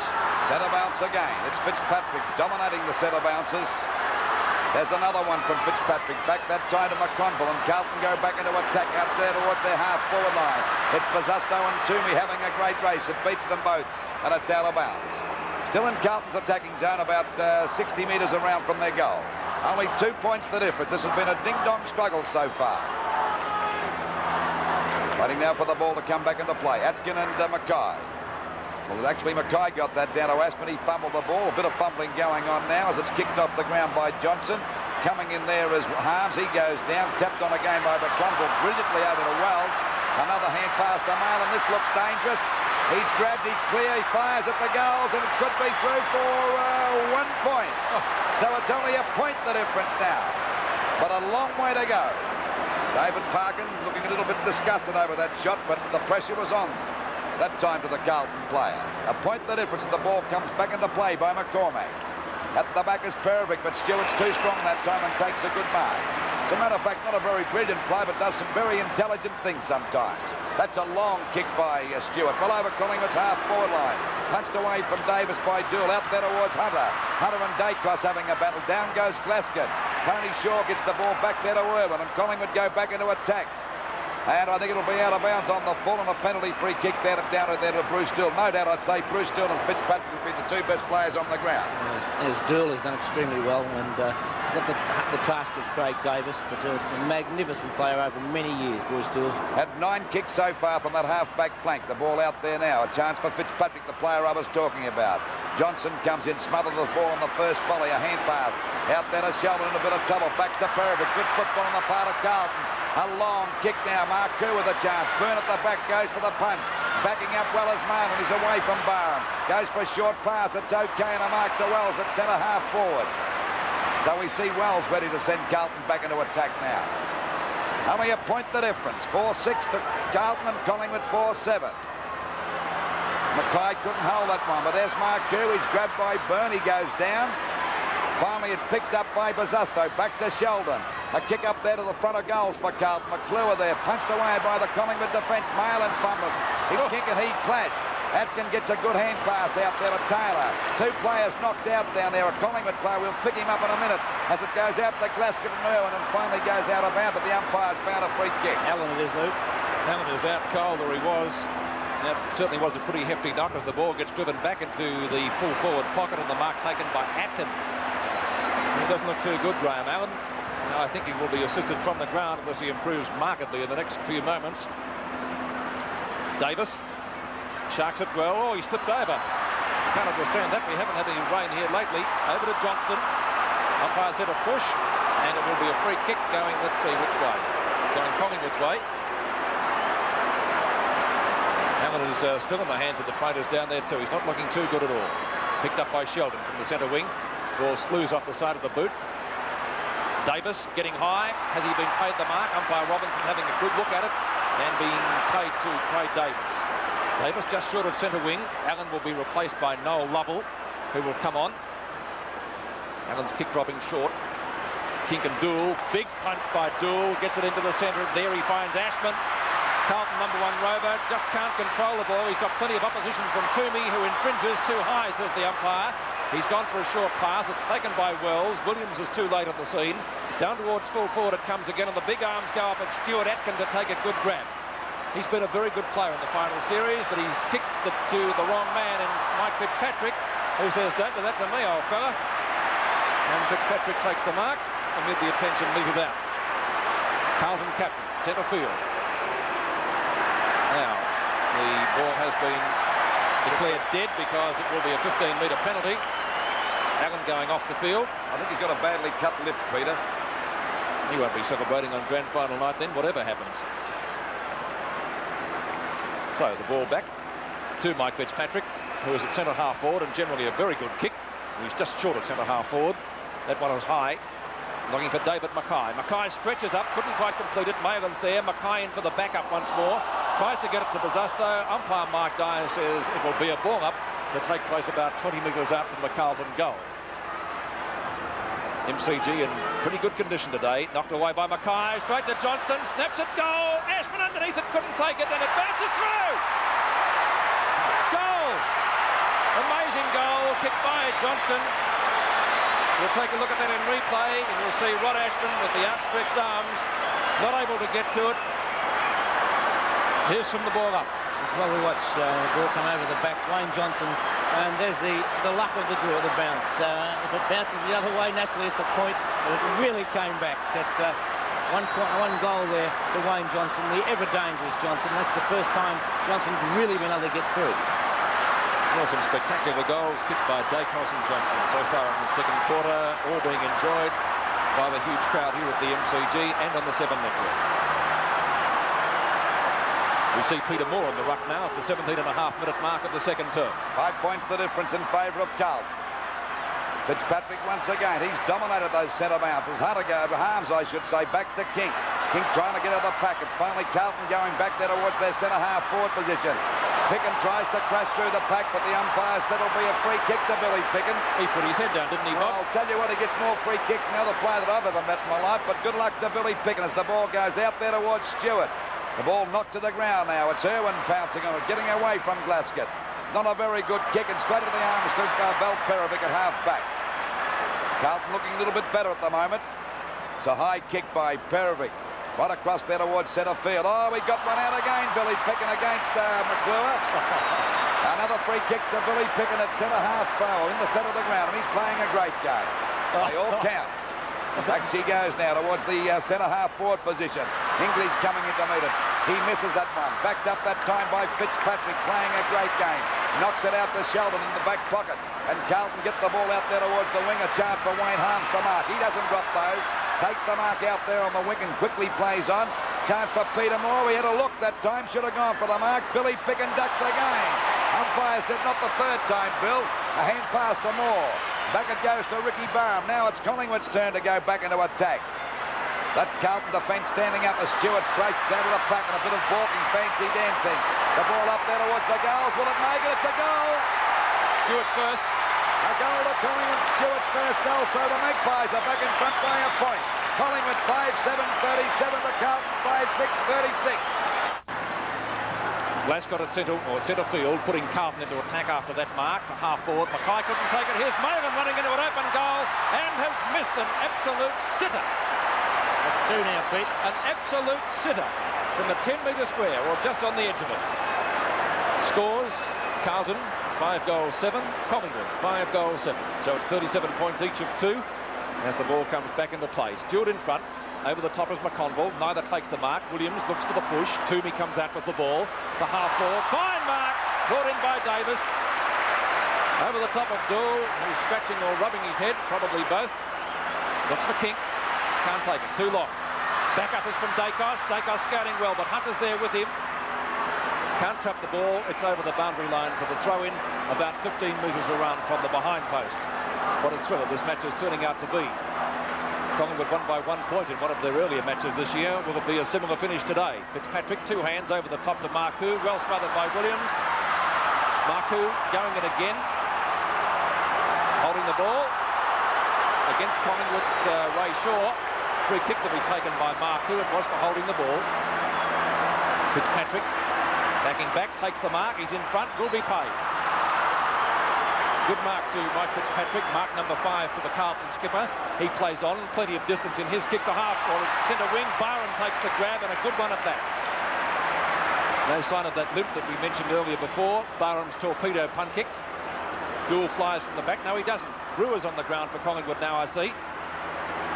And the umpire will ball it up at half forward. It's about 40 metres out from the Collingwood goal. Scores dead level. 5 goals, 7, 37 points apiece. We're about 22 minutes into the second quarter, the 1981 Grand Final. Down there to Ray Shaw. Gets a hand pass out to the incredible Hulk King. A shot for goal. It won't come around enough, and it's out of bounds on the floor. So there'll be a penalty free kick down there to English, and scores still dead level. 5-7, 37 points apiece. Waiting now for the ball to come back into play. Ball kicked out there. Falls a bit short. Hunter in the front posse and takes a good mark. You see Dacos going down. That'll be a blow to Collingwood holding his knee. Out it goes there towards Peter Moore, coming to meet it out in the wing position. He bumbles. Finally, it's picked up by Irwin. A hand pass over to Rene King. Dacos still down. King is caught. Back it goes to Marlin. Spins out of the pack beautifully. A hand pass away from the danger zone. Over it goes to Wells at centre half back. He shoots the ball out wide towards the wing position. Coming out is Bazusto and Toomey. Toomey's got more pace. Head bounces right for Toomey. Gets around Bazusto. Beats Mr. Magic in his own game. Brilliant play on the part of young Toomey that time. Over to Rene King. A long kick up there towards the full forward position. The pack flies. Too many Carlton defenders there and a good mark taken by Howe. Dacos on his feet. Collingwood hate to lose him because he's a brilliant player. The ball back there. Bad kick and a mark there to Taylor. Score still level. 37 points apiece. Dacos walking around with the two trainers as the ball goes back there towards the full forward zone. Look at those Carlton defenders. Knocked out to Malin. Gets a hurried hand pass out to Marcoux. Over to English. And English drives the ball back over the centre half forward position. Johnson's got the mark. Got away there from Lovell.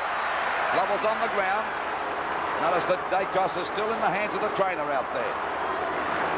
Running on Johnson from about 45 to 50 metres out. McCormack in front and takes the mark. Let's have a look at Dacos now. Looks as though he could be okay, but he's still limping. McCormack with the ball down there at the full-back position. And McCormack doing a pretty good job so far in the match for the Magpies, bringing this one out towards the member stand side. Barham flew from the back. Marcoux first to recover. In he comes for the kick just inside the boundary line. Taylor getting underneath it with Ashman. But the ball once again over the line, and again we'll see it thrown back into play, this time about 10 or 12 metres from the behind post. 23.5 minutes have gone in the second quarter, still 5-7.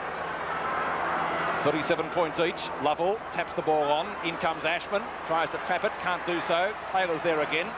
On the boundary line. Back to Toby Shaw. Useful handball. Getting the Magpies out of the danger zone. Perovic with the big punch at the back. Wells and Williams. Out to King. Perfectly knocks it onto Irwin, and Shepherd's well. Irwin shrugs the tackle superbly. Drives the ball up towards half forward. Only to see Des English there and take the mark in front of Shaw. English from centre half back. Tries the short one. Drops it into Fitzpatrick. Burned too late on the scene. The skipper goes to Marcoux. A useful acquisition since he came onto the field. McCormack one-handed takes it over the line. And that means that Carlton are in front by one behind. 5 goals, 8, 38 points. Collingwood 5-7, 37. 11 kicks to Marcoux since he came onto the ground. That's not a bad effort. Many players would be proud of those statistics so far. McCormack, Williams in front, Sheldon behind. Knock on out to Taylor. McClure is there with Picken. On the boundary line, Glascott and Irwin. Irwin traps it superbly. Up towards half forward, only to see Marcoux that again. Long handball to English is effective. English just short of the wing. Kick is short. In comes Wells, beaten to it by Taylor. Trapped it nicely. Taylor goes for the long boot. Gould in front of the pack. Can't complete the mark. Playing on well without the headband. To Perovic. Perovic on centre wing. Plays seesawing between the respective half-forward lines at the moment. Johnston the flyer on the back of Picken. Fitzpatrick comes in for the backup. Moore traps it. Well tackled. Out to Sheldon. Sheldon from the boundary line. Barham. And takes a good mark. Good mark to Barham. It looks to me as if Peter Moore could be in trouble the way he ran that last time. So it's McCormack taking it away from that back pocket position out to Williams. He fumbles the ball, but he recovers. Got to run a bit to get out of trouble as he kicks the ball back there towards the centre of the ground. Dool and Davis. It could be a free kick to Dool, but the umpire said play on. Now it's back to Dool from Ashburn. He's getting away from Byrne. He's played a great game, Bruce Dool. Out it goes wide, and a mark there to Bazusto. Carlton looking a little bit stronger at the moment. Short pass, a bad one, and a mark there to McCormack in front of Mackay. Not having the greatest of days today, Mackay, Bob. No, they're falling down across that, the last line, really. Their half forwards are doing a reasonable job, but that last line not really capitalising on anything. Picked up now by Ashman, out there on the wing position. Peter Moore at the back, flies, goes for the big punch. Let's hope for Collingwood's sake he's okay. There's Williams coming out of the pack. Brilliant play at centre half. Magnificent play by the ex-South Australian. As it goes out wide there, Stewart taps the ball on.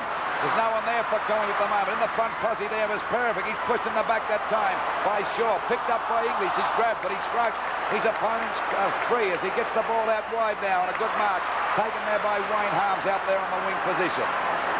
The kick by Harms. A point the difference at the moment in favour of Carlton. The pack fly. At the back was Mackay. Now it's McClure's turn. He fumbles the ball. He's thrown out the pack. Billy Pickens grab. Finally, it's picked up now by Taylor. The ball back there to Shaw. They're falling over left and right. The umpire's found a free kick. It'll go to Tony Shaw for one in the back. A quick hand pass. Over there to Toomey. Toomey's kick is out wide. It was a hurried one, not a very good one. There's a chance now for Davis, getting away from Dill for about the first time. Up it goes there towards the full forward zone. The pack fly. And there's a great mark taken by English. This defence of Carlton is really standing the pressure at the moment, Peter. And English doing a particularly good job in the back pocket, finding Wells. Wells playing on from the centre-half back position, putting Carlton into attack now. He's gone right towards half forward, and the mark taken by Cooper on his own. A badly directed kick, certainly. Moore or Shaw. Tony Shaw traps it in front of Johnston. We'll look for the skipper. Harms gets clear of him. Back to Davis. Plenty of distance in the kick. Brewer flies, but Howell in front has got it. Pretty hard to take one-handed behind him. Hunter. Redirects play out wide. Irwin in front. At the back is Glascott. Glascott is first to recover. Ball towards the boundary line, and in fact has gone over. And you will see it thrown back into play. Time on being played in the second quarter. 28 minutes have gone in the second term of the 1981 Grand Final. Stewart and Moore almost battle each other for that one. Picked up by Tony Shaw. To half forward. Gould won't get there before the ball is over the boundary line once again for a throw-in. It's about 45 metres around from the behind post. Ruckman will be Brewer and Howe. Stewart also coming in for Collingwood. Brewer waiting behind. Williams does the punching actually. Once again seeing it safely over the boundary line before Ashman can do anything about it. Out of bounds on that Collingwood half forward, not about 45 metres around from their goal at the 29-minute mark of the second quarter, and Carlton in front by 1 point. It'll be Stewart and Howe to go for the knockout. Knocked out by Stewart. A chance now for Shaw. A hand pass back to Williams. He runs into trouble, but he gets clear. Gets it up there towards the forward pocket, but it's out of bounds, and another penalty free kick to Carlton down there in the back pocket to English. And they're certainly playing pretty well, that Carlton defence. Collingwood bombarding the goals, but their forwards have been put out of business. Knocked on by McConville. Grabbed here by McClure. I'll tell you what, Moore doesn't look too good to me as it goes out wide. And Byrne dropped the mark, and he takes the ball along there, the boundary line. Back it goes to Irwin as we see the siren go for the end of the second quarter. And Carlton in front by a point. Carlton 5 goals, 8-38 to Collingwood 5-7-37. Okay, the scores at half-time. A point the difference. A very exciting first half. Carlton in front, 5 goals, 8-38 to Collingwood 5-7-37. And, of course, a point the difference. That's still anybody's game. It wasn't the greatest brand of football the first half. I think it did improve after quarter time, but we often see this happen in finals that they start off, they make lots of mistakes because every player is trying to do his utmost, and of course they make mistakes, but they settle down, which they did in that quarter, but there were still a lot of fundamental mistakes made by both sides, particularly up forward, Bob. Well, both sides have had numerous chances, and Collingwood had most of their chances in the first quarter when they were kicking to the what we believe is the scoring end, although at the MCG you can always score at either end of the ground. Light rain is falling at the moment, and well, let's hope that it's only a brief period of rain, because it would be a shame to see rain continue to come down for this second half of play. But Carlton in that term had the ball on their forward line, and let's not take anything away from that Collingwood defence. Peter McCormick might have looked a little bit lucky at times when he took the mark in front of Mackay, but then at least he's prepared to be in the front position and put himself there, and it may be the fault of Mackay for not being in that front position. The other end of the ground, Peter Moore looked dangerous with 2 marks, and he missed a sitter and then kicked his goal. But he did look very properly towards the latter end of the quarter when he had to attempt to run flat out in defence, and he lost the ball completely, and the Carlton forwards took the ball away from him, and he didn't look 100% fit at that stage of the game. Bob, I think you'll have to admit that the 2 best players on the ground at the moment would be Bruce Dill playing in defence for Carlton, and Fitzpatrick in the ruck. I don't think Fitzpatrick's hardly missed a centre bounce knockout. And, of course, Dool has been on top of Davis, and he's been a stalwart in defence, and he's made every other player down there with him play or lift his game about 50%. Half-time scores. Carlton in front by a point. 5 goals, 8-38 to Collingwood 5-7-37. And I suppose it's a long way to go to try and predict the the winner of this match, and we won't know in possibly until about 5 minutes to go. I think it's going to be a close game right through. Let's go down now to Peter Landy on the ground for this presentation. Thank you, Michael, and congratulations. Thank you, Mr. Schooley. Winner of the John Coleman Medal 1981, ladies and gentlemen, Michael Roach of Richmond. Speaking of medals, we would now like you to put your hands together for the winner of the Morris Medal. He is from Melbourne. Would you welcome Adrian Batterston? And as the case in the Brownlow, we have dual winners. They are from Geelong, Malcolm Reid, and from Richmond, Darryl Vernon. And of course, dual winners of the 1981 Brownlow Medal from Fitzroy, Bernie Quinlan, and from South Melbourne, Barry Round.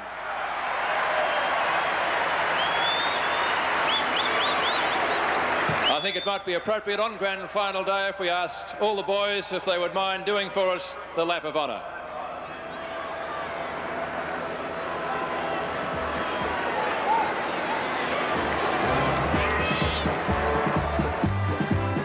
Adrian Batterston, Malcolm Reid, Darryl Vernon, Bernie Quinlan and Barry Round. Ladies and gentlemen, winners of the respective medals from Brownlow, Morris and Gardner in 1981. In just a few moments... There we see the performers in the sprint race that'll be on in a moment. Or is it the distance? What is it? The Brownlow medalist, is it? The Brownlow medalist, dual Brownlow medalist, Barry Round, of course, in the South Melbourne Guernsey, number 25, alongside, excuse me, alongside Bernie Quinlan. Fitzroy, number 5. Number 14 for Melbourne there at the rear is Adrian Batterston, who is the winner of the Morris Medal for the best and fairest in the under-19s. Then we have Malcolm Reid of Geelong and Darryl Vernon of Richmond, dual winners of the Gardner Medal, and it was Michael Roach on the far side who was the leading goal kicker this year, winning the John Coleman Medal. There we see the players that Bob mentioned. Of course, on the outside on the boundary line is the leading goal kicker, Michael Roach. Not the greatest of seasons. I've seen him play a lot better, but still he headed the goal kicking, which is a fine achievement. There's the shot from the Cloak mobile cranes, and we see the stats on the board, and perhaps Bob Skilton, our triple Brownlow medalist, would like to talk about it. Well, free kicks very close, a 3 advantage to Collingwood. Marks Carlton way ahead there, 43 to 24, but nonetheless, not too many of that 43 have been the telling marks that you like up near the goal square. Handballs 26 to Carlton, 46 to Collingwood, an advantage of 20 to Collingwood. Hit-outs 24 to 15 to give some idea of the superiority of Mike Fitzpatrick in the ruck. And kicks 108 to Carlton, 98 Collingwood, so 10 there. And kicks to score. Well, the score's only 1 point apart, so kicks to score 14. And the reason for that, Carlton having one shot that went out of bounds on the full, Collingwood having 2 shots that went out of bounds on the full. So they have had 14 shots at goal by both sides, and that really indicates the evenness of the scores, Lou. Bob, would you like to predict the winner of this match at this early stage? Not really, Lou. I feel that around the ground, Carlton are playing better than Collingwood, but they're not finishing it off from about half forward onwards. They're packing things up. Their smaller players are not gathering the crumbs as one may like.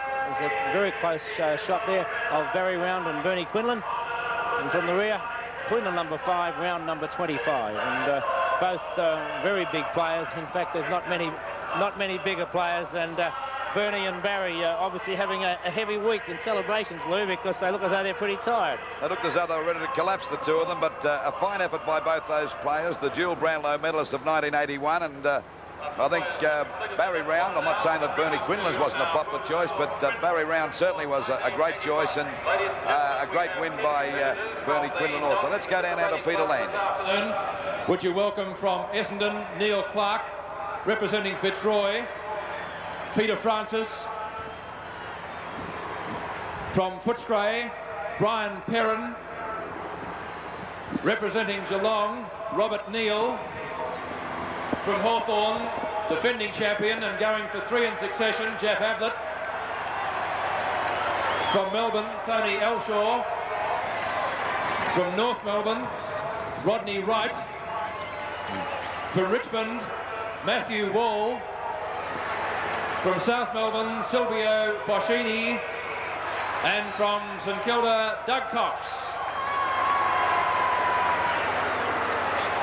I should mention too that the World of Sport Sprint is held in conjunction with the assistance of officials from the Victorian Athletic League.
Half-time scores at the MCG for the 1981 Grand Final. Carlton 5 goals, 8-38 to Collingwood 5-7-37. At the present moment, Lou, we see the runners in the 100-metre sprint and you know, going up to the starting blocks.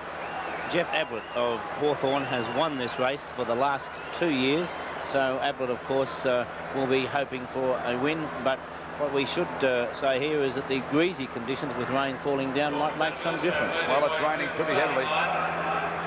First prize at the sprint this year is $1,000. Second prize $300, and third prize $200. They're in the hands of the starter for the World of Sport Sprint, the Grand Final 1981.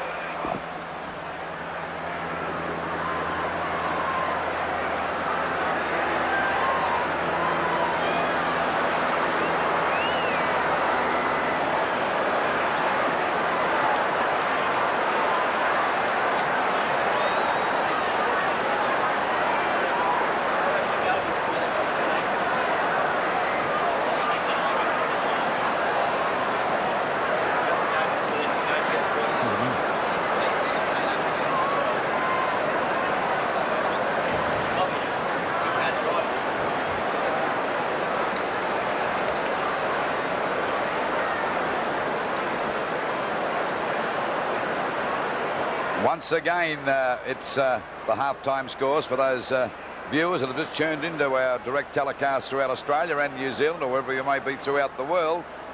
Collingwood 5-7-37 trailing Carlton 5-8-38. The players are ready for the World of Sport Sprint. Down there on the line, they're pretty towy too, Bob, and of course this should be a great race, as Bob mentioned before. Jeff Ablett in the Hawthorn colours, wearing number 2, is the winner of the last 2 events, and of course he'd be going for his third and hoping to win that too. I'm told from a few people in South Australia that Doug Cox is no slouch as a runner either, Lou.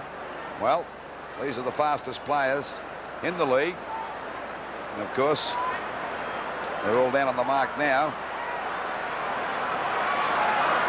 and they'll be keen to go. The starter ready to fire the pistol.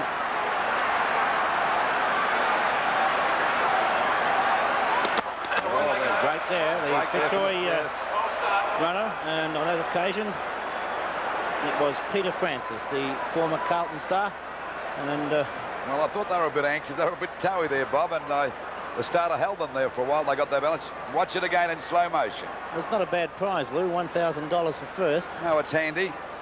There we see off the mark, broke that time. There wasn't any doubts about that, was there? No, no doubt at all. So we'll get them back on the mark again. Bob said the World of Sport Sprint worth $1,000 to the winner. Jeff Ablett of Hawthorn has won the last 2. And at about this grand final day, we've had a great display at the beginning of the match with John English and the combined armed forces of Australia's band. They played magnificently, and now we've got this sprint at half-time. The World of Sport Sprint. They're off now. And broke again. So they've certainly got him on their toes. Ablett that time. Jeff Ablett was the one to break. Well, he's certainly going for his third, Bob. He's keen to win it. I think they'll all be pretty keen as we watch on replay. I don't know if he broke that much, do you? Oh, I think there was a couple, weren't there? Well, he and Francis are certainly out in front of the rest of them with, you know, after 5 yards. And well, they tell me that Geelong fella, Neil there, the red-headed fella with the Geelong colours on, is a pretty smart sort of a runner too. Yes, it's a different case in spikes and in football boots. There are many players who run a lot quicker in football boots than some of the foot runners. Well, it's a different sort of a sprint in football boots. It's the first off the mark and getting away from your opponent. This is a tension job, really, because you're all down ready to go. There's the starter ready to fire the gun again.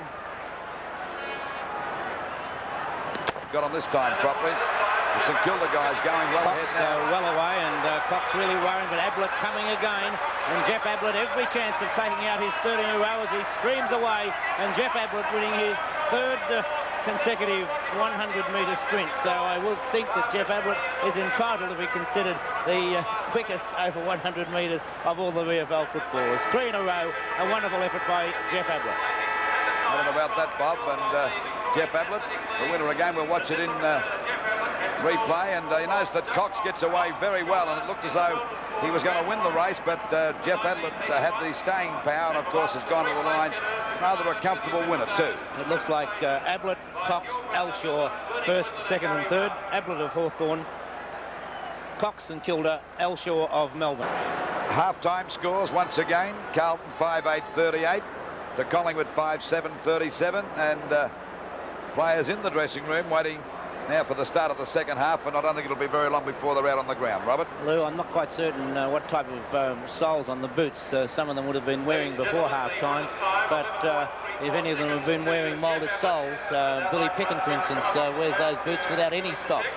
And if they do not know in there that rain is falling, and falling quite consistently now, they're making sure that the ground will be wet on top, then with the solidness of the ground and how firm it is underneath, then the stops, and unless you've got the correct nylon sole and such, then you could be in trouble. Collingwood dressing room, and the players still limbering up, and Tommy Hafey moving among the players as we go down to Peter Lanty for the presentation.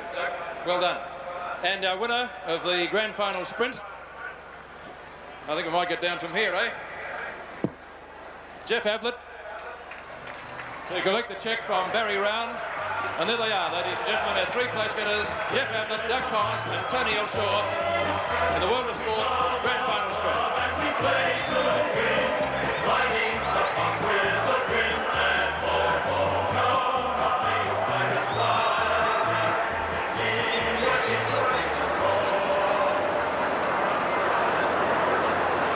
Let's go down now to Stephen Phillips, and he's talking to Sam Newman, one of the World of Sport panellists. Well, the ruck duels here today have been fairly one-sided. To talk about them, we've got Geelong's 303-game veteran, Sam Newman. Sam, Mike Fitzpatrick seemed to dominate. They left Peter Moore at full forward. Do you think that was a mistake by Collingwood? Well, no, Stephen, I don't think it was a mistake. They had to see how Moore was going. You know, his leg had to be suspect. And Fitzpatrick, as you said, has dominated the ruck duels, particularly in the centre, and they can't afford simply and plainly the luxury of leaving Moore in the forward pocket. He's a ruckman, and he's got to play in the ruck if they're going to succeed today. When he went on the ball, there seemed to be action straight away. A goal was scored. He's added a bit more life. It may have been just a little bit too much of an occasion for young Atkin at this stage. Yes, you can't knock the boy for his endeavour, but an occasion like this, as you say, is a fairly overcoming proposition to put to a young boy. Moore didn't, while he went onto the ball, didn't have any great effect on the game as far as his getting the ball, but he did add a little bit of life and confidence to the rest of the Collingwood side. Peter Moore, of course, has been the big talking point this week. He looked a little tentative. Do you think that his leg has held up to him? Well, yes, I'm sure that in an occasion as important as this, Stephen, they wouldn't even risk the champion, Peter Moore, if he wasn't at least 95% fit. And if you're 95% fit and a champion, you can get through most games. Do you think Carlton will go on? Well, look, I do believe they will go on, although we've said this in the last 3 weeks and perhaps most of the year against Collingwood. They're a tremendous fighting side, and it's going to be very interesting from here in with the scores just 1 point the difference. Thanks, Sam. Collingwood and the umpires are on the ground for the start of the second half. Collingwood trailing by a point. Carlton 5-8-38 to Collingwood 5-7-37. We were discussing Peter Moore. He took 2 great marks in front of goal, missed an easy shot, then kicked another.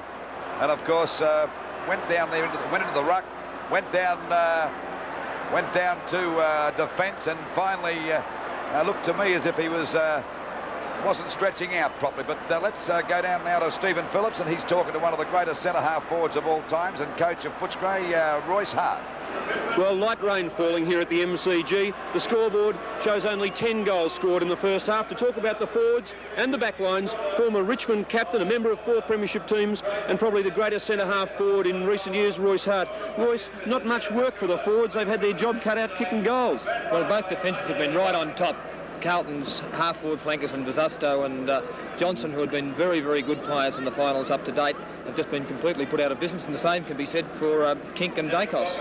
Yes, well, Kink didn't play badly in the first quarter. He seemed to set up a lot of opportunities, but he's been roving all over the ground. I suppose they've had no real focal point up forward, Collingwood. Well, that's right. They've used Kink as more in the ruck rover role rather than the half-forward flanker, and I think that's robbed their goal-kicking power from their forward line. I prefer to see Kink play either in one of the key positions or stay on the half-forward flank.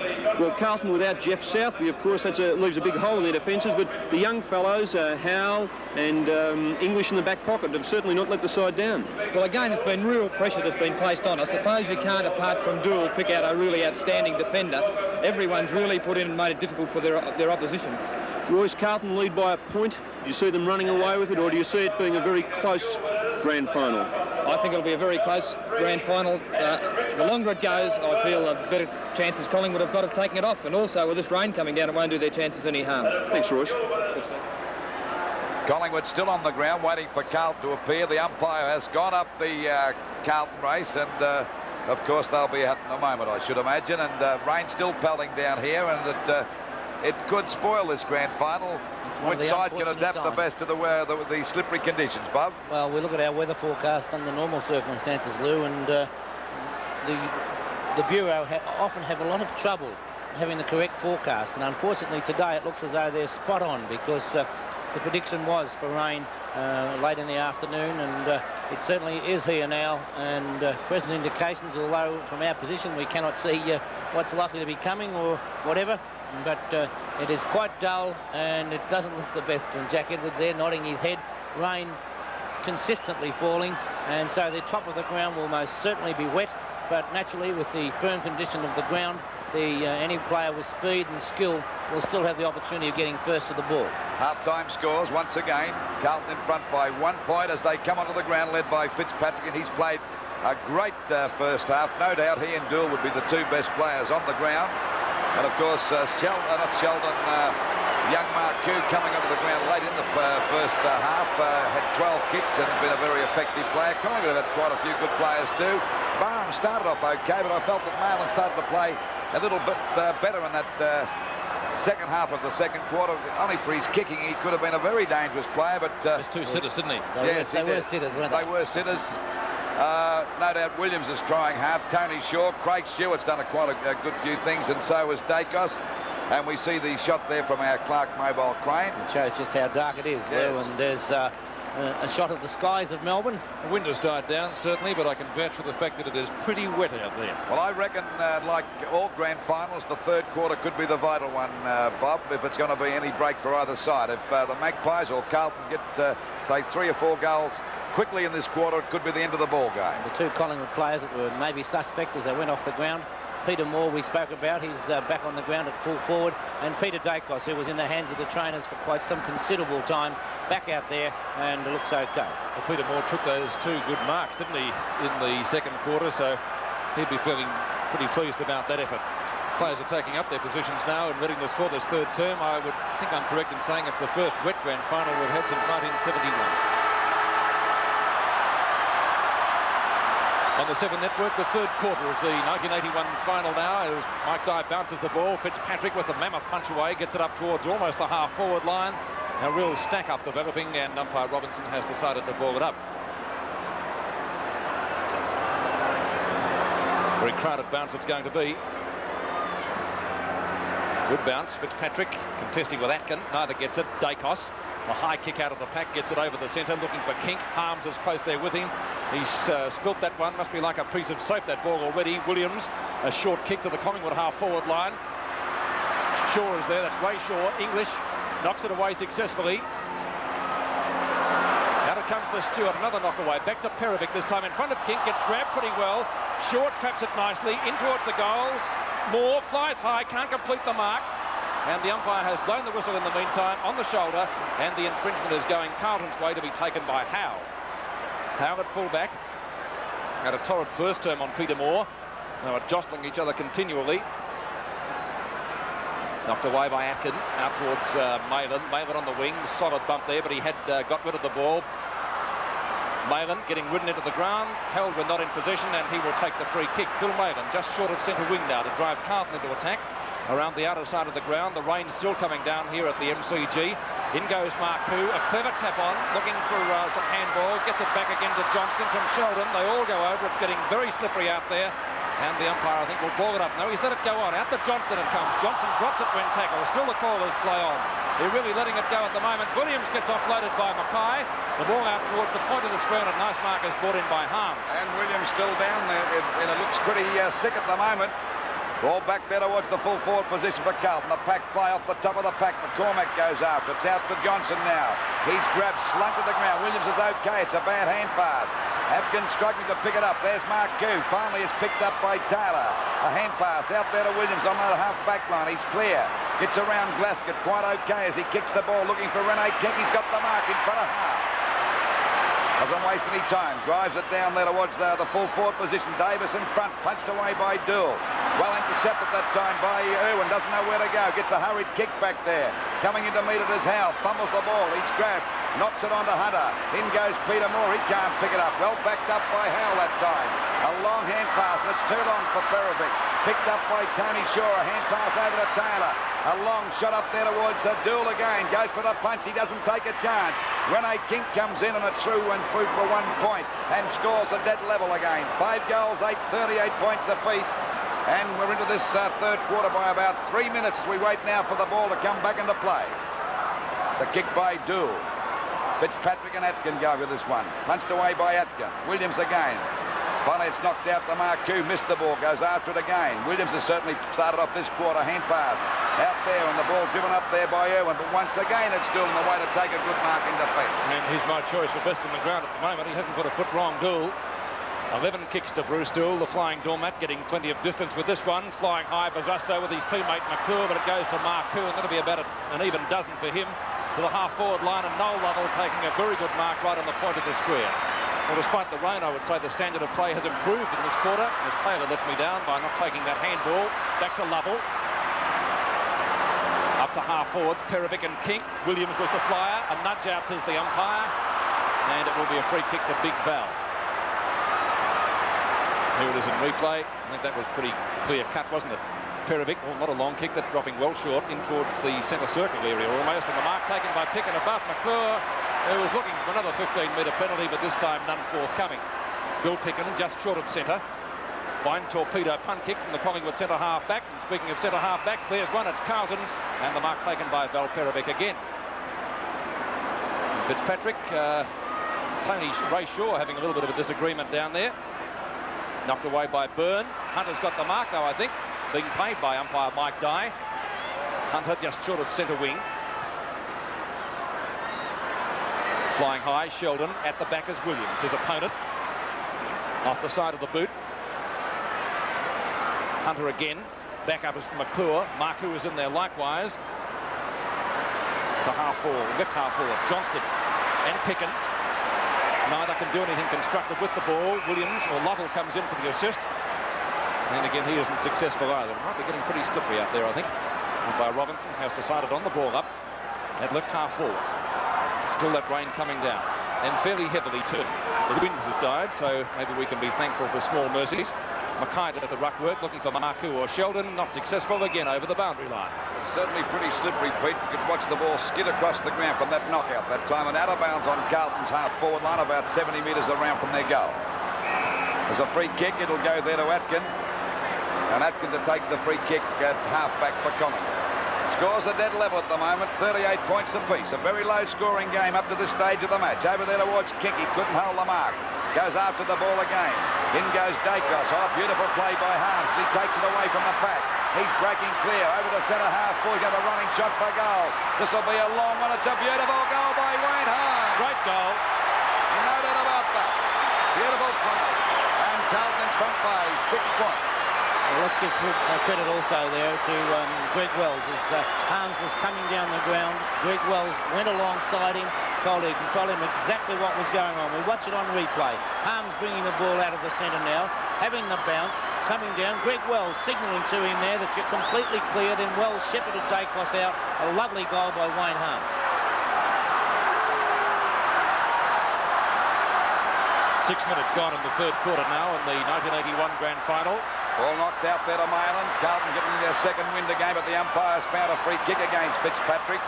It'll go to Atkin. He's not two. He's having a go at Williams. A 15-metre penalty. Oh, in goes Dacos. It'll go back to Fitzpatrick. What silly play on the part of Dacos. Collingwood had a chance to go deep into attack. Fitzpatrick's got the last laugh as the ball goes over Carlton's half-forward line. Byrne drops the mark. It's McClure spinning out of the pack. The ball goes up there towards full forward. Lover plays it safe, taps it on, and it's through for 1 point. Silly play on the part of Dacos that time because Collingwood were receiving a 15-metre penalty, and that's what I call giving away a charity one, Peter. I think we've always been told when you've got possession of the ball, don't do anything silly. Keep your trap shut. It was silly. McCormack from fullback. Beautiful kick. Oh, what a great mark to Harms! Mark of the day by a mile. That was a great leap. Here it is in replay. Harms at the back. Superb grab. Mark that one down for one of the marks of the year. Wayne Harms. Not such a good kick. Wobbles off the side of the boot. Knocked away by Atkin into the arms of Taylor. Backing up well. Taylor from centre half back. Almost picked up down there, but he got his kick in. Down towards half forward. It might be a free kick down the field. It is. He was bowled over after he kicked the ball. And the free kick will be taken by Craig Stewart for Collingwood. 15-metre penalty, Pete. And this would be Stewart within kicking distance, I reckon. He's a beautiful kick if he can get onto it. The wet ball won't help him, though. Let's remember that. He's kicked 1 goal already, and the rain is still coming down. Tries hard. Moore. Doesn't get a chance to fly forward as it goes through for 1 behind. And on the scoreboard it reads Carlton 6-9-45, Collingwood 5-9-39. It's 1 goal the difference as Dool kicks out towards the outer side. Atkin at the back, knocked away from Howell. Taylor again knocks it down, picked up by Williams. A high kick in turn towards the pocket. Moore flies from the behind. He's got it. No mark, says the umpire. Dool could have been fringed by pushing in the back there. Umpire Robinson says no free kick. It will be a ball up, gentlemen. And that ball up will take place about 25 metres from goal in the forward pocket. Watch on replay there as Peter Moore misses that, and Bruce Dool could easily have been penalised against Ray Shaw. That's what I thought. Howell knocks it down, but not very far. It's over the line in front of that small scoreboard, and again we will see a boundary throw-in. Around about the 110,000 mark, watching the grand final across Australia on the 7 network. We hope you're enjoying it too. Williams trying to go through the pack, maybe instead of around it. Kink, snapshot for goal with his favourite left foot, but he's missed it, I think. 1 behind to the Magpies. And on the scoreboard it now reads Carlton still in front, 6-9-45 to Collingwood 5-10, 40 points. David Parkin on the phone, 5 points the difference.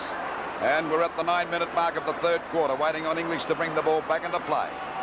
Ground is very slippery, rain still coming down, but it's eased off a bit, I would say. Tommy Hafey there with Ron Richards. But still anybody's game, only 5 points the difference. I think we've lost a ball. Policeman going in to see if he can find it. It'd be pretty hard to find one here today with 110,000 people, Pete. All you want there is a kit bag and your hammer and hose. You'd want to search 220,000 pockets. OK, still the 5 points the difference. They bring the new ball out to be kicked in now by, this time, Bruce Dillon. He's played a magnificent game today. He's been tremendous down there in defence. Fitzpatrick's been a marvellous player in the ruck. Carlton had possibly the 2 or 3 best players, but Collingwood side's a little bit more even. But they're trailing by 5 points. Out there to Wells. Coming at the back is Taylor. He hasn't been a bad player for Collingwood either, and the ball is out of bounds about 50 metres around from the Collingwood goal. An unobtrusive type Taylor, but rarely does his opponent do a lot. Right, and a real team player, and they're very handy players to have in the side. It's Stewart and Fitzpatrick. Fitzpatrick once again. There's a free kick for a push in the back. Now it's dropping the ball. Against Taylor that time, to take the free kick will be Marcoux, one of Carlton's best players. The ball back towards centre field again. There's Mackay, couldn't hold the mark. Billy Picken comes in front of Mackay. Mackay won't give in. He puts the ball back to the ground again. The ball fumbling around there by both sides. Williams is clear, a hand pass. Over to Tony Shaw, back to Ricky Barham. He fumbled the ball, down he goes. Umpire call play on, and what a game this guy's playing. A magnificent bit of football. And a pass there to McConville, and a magnificent pass. And a very good mark to McConville at centre half forward. Well, there's no doubt about Bruce Dool. The older he gets, the better he plays. Short pass, this is dangerous. Ball knocked out now, coming into meet it is Cooper. Finally taken away from Cooper, and the ball driven over there by Irwin across to centre field. Hunter and Dacos have a go, and the umpire said it'll be a mark to Hunter against Dacos. Hunter being paid the mark. Collingwood fans not happy with that. Hunter's kick is long, up towards half forward. Atkin tried to punch it clear, likewise Mackay. Wells grabbed too high, free kick. Greg Wells at centre half forward for Carlton has a chance to bring up a goal to the Blues. Wells hasn't scored a goal today. Carlton at the moment leading by 5 points. Wells from centre half forward. In he comes. Won't quite make the distance. Atkin with the big fly. Did he touch it? Through for a point anyway. I don't think anybody touched that actually. I think they all missed. Yep. So 1 point makes it an even goal, the difference once more. 6-10-46 to 5-10-40. McCormack adjusting the shoelaces. Comes towards the member stand side this time. Mackay on his own, or Mackay doesn't usually spill those, certainly not on a dry day, but we can make excuses this afternoon. Barham tries to get it clear, plenty of opposition from Bususto. Out to Toomey, Malin in there as well. Likewise assistance from Dool. Umpire Mike Dye has decided on the bounce. Well, a very scrambly game. It did start off in this third quarter with some good passages of play, but we can make allowances for the players not handling the greasy conditions well. We haven't had rain in Melbourne for a long while. Knocked away by Mackay. Dool. Kick number 17, I think. 13, actually. Johnston caught with the ball. Fans looking for a free kick as Malin breaks clear. Umpire Mike Dye has, I could almost say, taken the easy way out by deciding to brawl it up. Taylor having a word to him. And Dye with a smile from ear to ear. Why, I know not. Bounce down. We'll see the ruck work with David Mackay doing it, and does it well. Palms it out nicely to Wells, who's shepherded okay by Sheldon. A shot at goal by the centre man is through, I think. Yes, it no touched. 1 point to Greg Wells, touched right on the line. Scoreboard as we take a look at the replay. Let's watch that. Goal umpire in perfect position. You couldn't argue with that, Bob. And no doubt it was touched, Pete. Ball back into play again, out there towards Carlton's half forward on a stack up, and the umpire's going to ball it up once again. So it's 7 points the difference in favour of Carlton, and we're approaching the 14-minute mark of this, the third quarter of the 1981 Grand Final. We certainly hope that you're enjoying this wherever you may be throughout the world. Ball knocked out again by Mackay. There's a go now for Wells. He gets clear. The umpire said there'll be a free kick to Collingwood. It'll go to Lovell out there at half-back. He's actually over towards the centre half-back position. Lovell's kick is out there towards the wing. Collingwood struggling at the moment. Ball knocked down. The ball finally delivered up there by Davis across towards centre field. Punched away by Barham. Barham goes in again. Couldn't pick it up. There's a go for Fitzpatrick. He doesn't make many mistakes. Fitzpatrick's kick is out wide towards that half-forward line. The pack fly. They all miss it, actually. Going after it now is Byrne and Marcoux. Byrne plays it safe and goes for the boundary line. And the ball is out of bounds. So it's out of bounds on Carlton's half-forward line. This time it's only about 45 metres around from their goal. Knocked out by Mackay. Picken couldn't pick that one up, and once again it's out of bounds towards the wing position. Still about 70 metres around from the Carlton goal.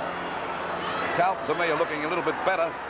Agreed. I don't know what Bob thinks about it. Yes, but they're not putting it on the board, though, Lou, and Collingwood only need a goal, and they're back into the game. There we see Williams getting a free kick. I think that Collingwood, if they can stay with them up till three-quarter time, we all know Collingwood's finishing power, and they all hang on too. There's no doubt about that, which they've proved this year. I think in about 11 close ones, they've won them all. Waiting now for Williams from half-back. Kicks the ball across there towards centre half-forward. Rene Kink coming in. Stewart's in front. No one can take the mark. Plenty of Carlton defenders. Oh, a fumble that time by Dool. The ball pushed out again. Aspen had a fresh air shot. Couldn't get it. Things have been quiet for him today as they pile in there. And the umpire's going to ball it up on Collingwood's half-forward on about 70 metres out from the goal. And we're approaching the 16-minute mark of this, the third quarter of the 1981 Grand Final. Bounced down and knocked away by Fitzpatrick. It's sharked by Dacos. Dacos with a high kick towards the pocket. It could be over the line on the full. In fact, it is. And the penalty will be taken down there by English. English in the back pocket for Carlton. Main scoreboard end. Blues this quarter kicking towards the Jollymon goal. Fitzpatrick has the ball knocked away from him. Picking it up as Irwin. Gives it to Dacos and turn over to Tony Shaw. Useful handball to Taylor, who skirts well, shoots at goal and has put it through for a great goal at Taylor. His first. Collingwood looking okay with that passage of play. The scoreboard, Carlton 6-11, 47. Collingwood 6-10, 46. Breaking clear, shrugs the tackle from English, pops it up short. Tony Shaw will mark. Shaw is directly in front of goal and has a chance for Collingwood second in the space of as many minutes. Good play on the part of King that time, Peter. He could have easily gone for the shot. He was on his left boot, which made it a difficult one. But that was unselfish play. In he comes, Tony Shaw for his first goal. If it's accurate, the goal umpire says full points. And Collingwood strike a purple patch. Tony Shaw's first goal and the scores. Carlton 6-11, 47. Now trailing Collingwood by 5 points. The Magpies 7-10, 52. Harking back to what we said just a few moments ago, Lou, although Carlton were looking better, they were not putting scores on the board. And that is the important thing. It's not a game of keepings off as Ashman comes off the ground and Buckley back on. Not on camera, but that's the way it is.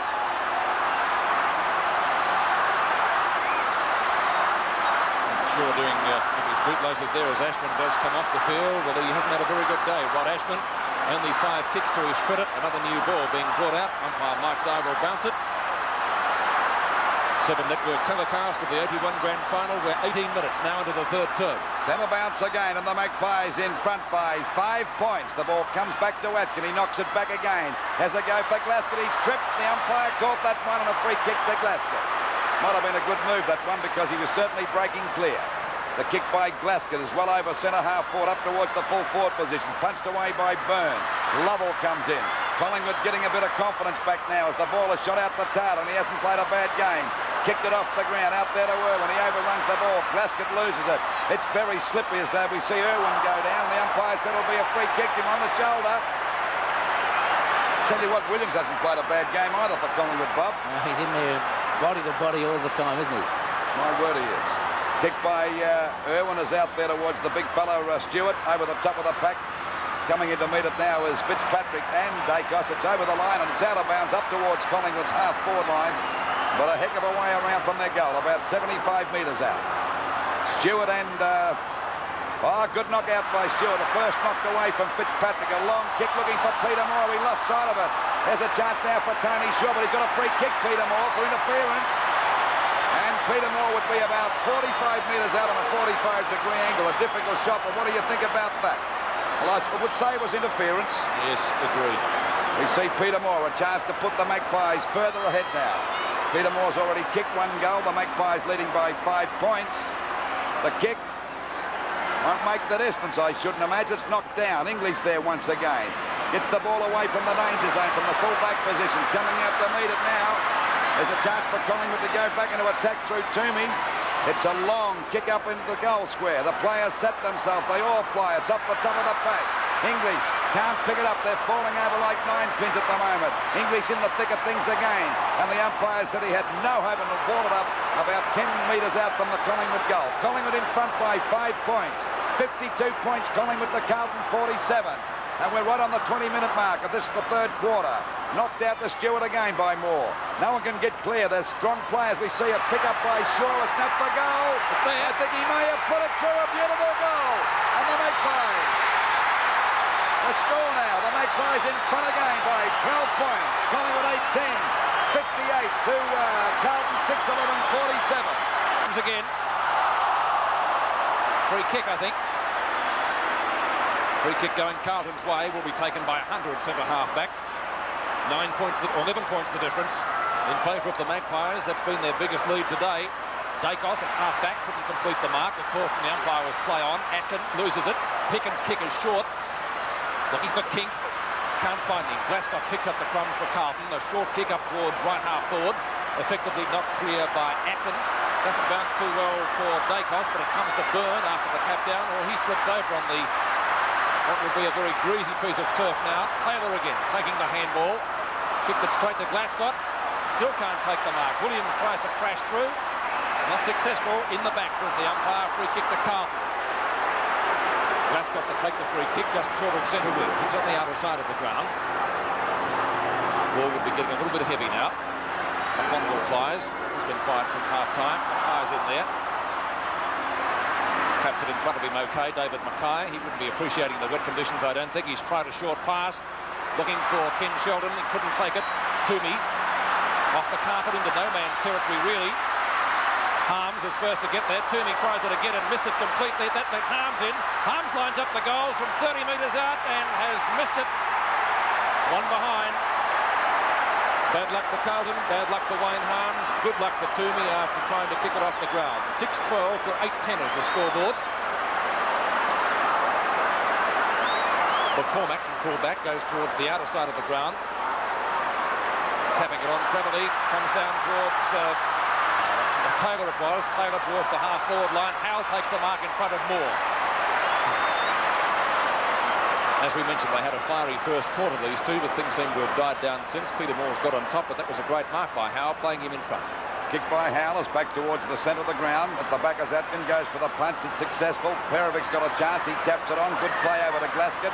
Not a very good kick. It goes over the head of Wales. Picked up by Byrne. A hurried kick. He goes down. Stewart taps the ball on again. Perovic comes in to meet it. It's Hunter grabbing it now. He's clear of Tony Shaw. Finally drives the ball back towards Carlton's half-forward line. McCall, there's Cooper going up high. Couldn't hold the mark. Finally, it's kicked up there by Carlton as it goes up towards McClure. He goes down. McCormick's there with him. And Wells too, and the umpire's going to ball it up. By golly, Bob, there's plenty of pressure on at the moment. 10 points the difference. Ball knocked out again. Hand pass from Taylor. He's playing a great game. Over to Billy Pickett. Back to Byrne. And the Magpies take the ball away from the danger zone. Perovic standing up pretty well. A hand pass coming over to Harms. It's a short pass out there to Mail. It skids along the ground right into his hands. The ball shot up there on a good mark to Mark Q about 55 metres out from goal on the boundary line. Wayne still pelling down. It's a high kick into the forward pocket. Actually, it's up to full forward. The pack set themselves. It comes to the ground now, and Collingwood play it safe. Ricky Barham knocking it through. So it's 9 points the difference now. 6 goals, 13-49 Carlton to Collingwood, 8 goals, 10-58. And we're approaching the 24-minute mark of this, the third quarter. We wait now for the ball to come back into play. Both these sides will be pretty tired. I'd say the players will sleep well tonight. Off the top of the pack. Hand pass coming over from Rene King as the ball is given up there by Shaw. And Davis is in front of Dill for about the first time for the day, and he's got the mark out there at half forward. A long kick up there looking for Peter Moore, coming in for the big grab.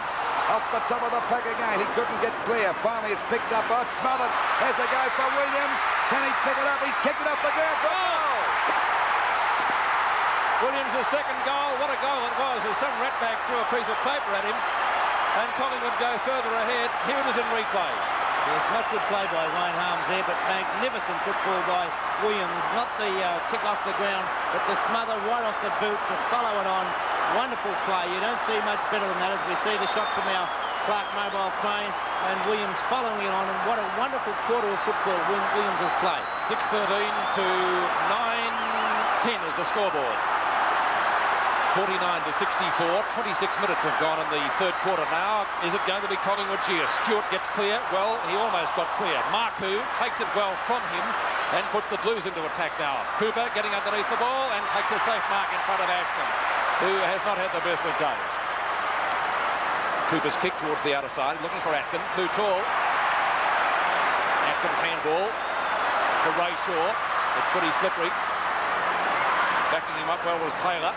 In towards centre field. It's not a long kick. Toomey flies high, comes down with the ball, beats Wells. Left plenty of distance in that one. Up towards full forward again. Peter Moore's there, but it's knocked away from him by Howell. Goes straight to Davis. Davis's handball back to Tony Shaw. Can he go? Howell won't catch him. A shocking kick, kicks it straight into the arms of Ken Hunter.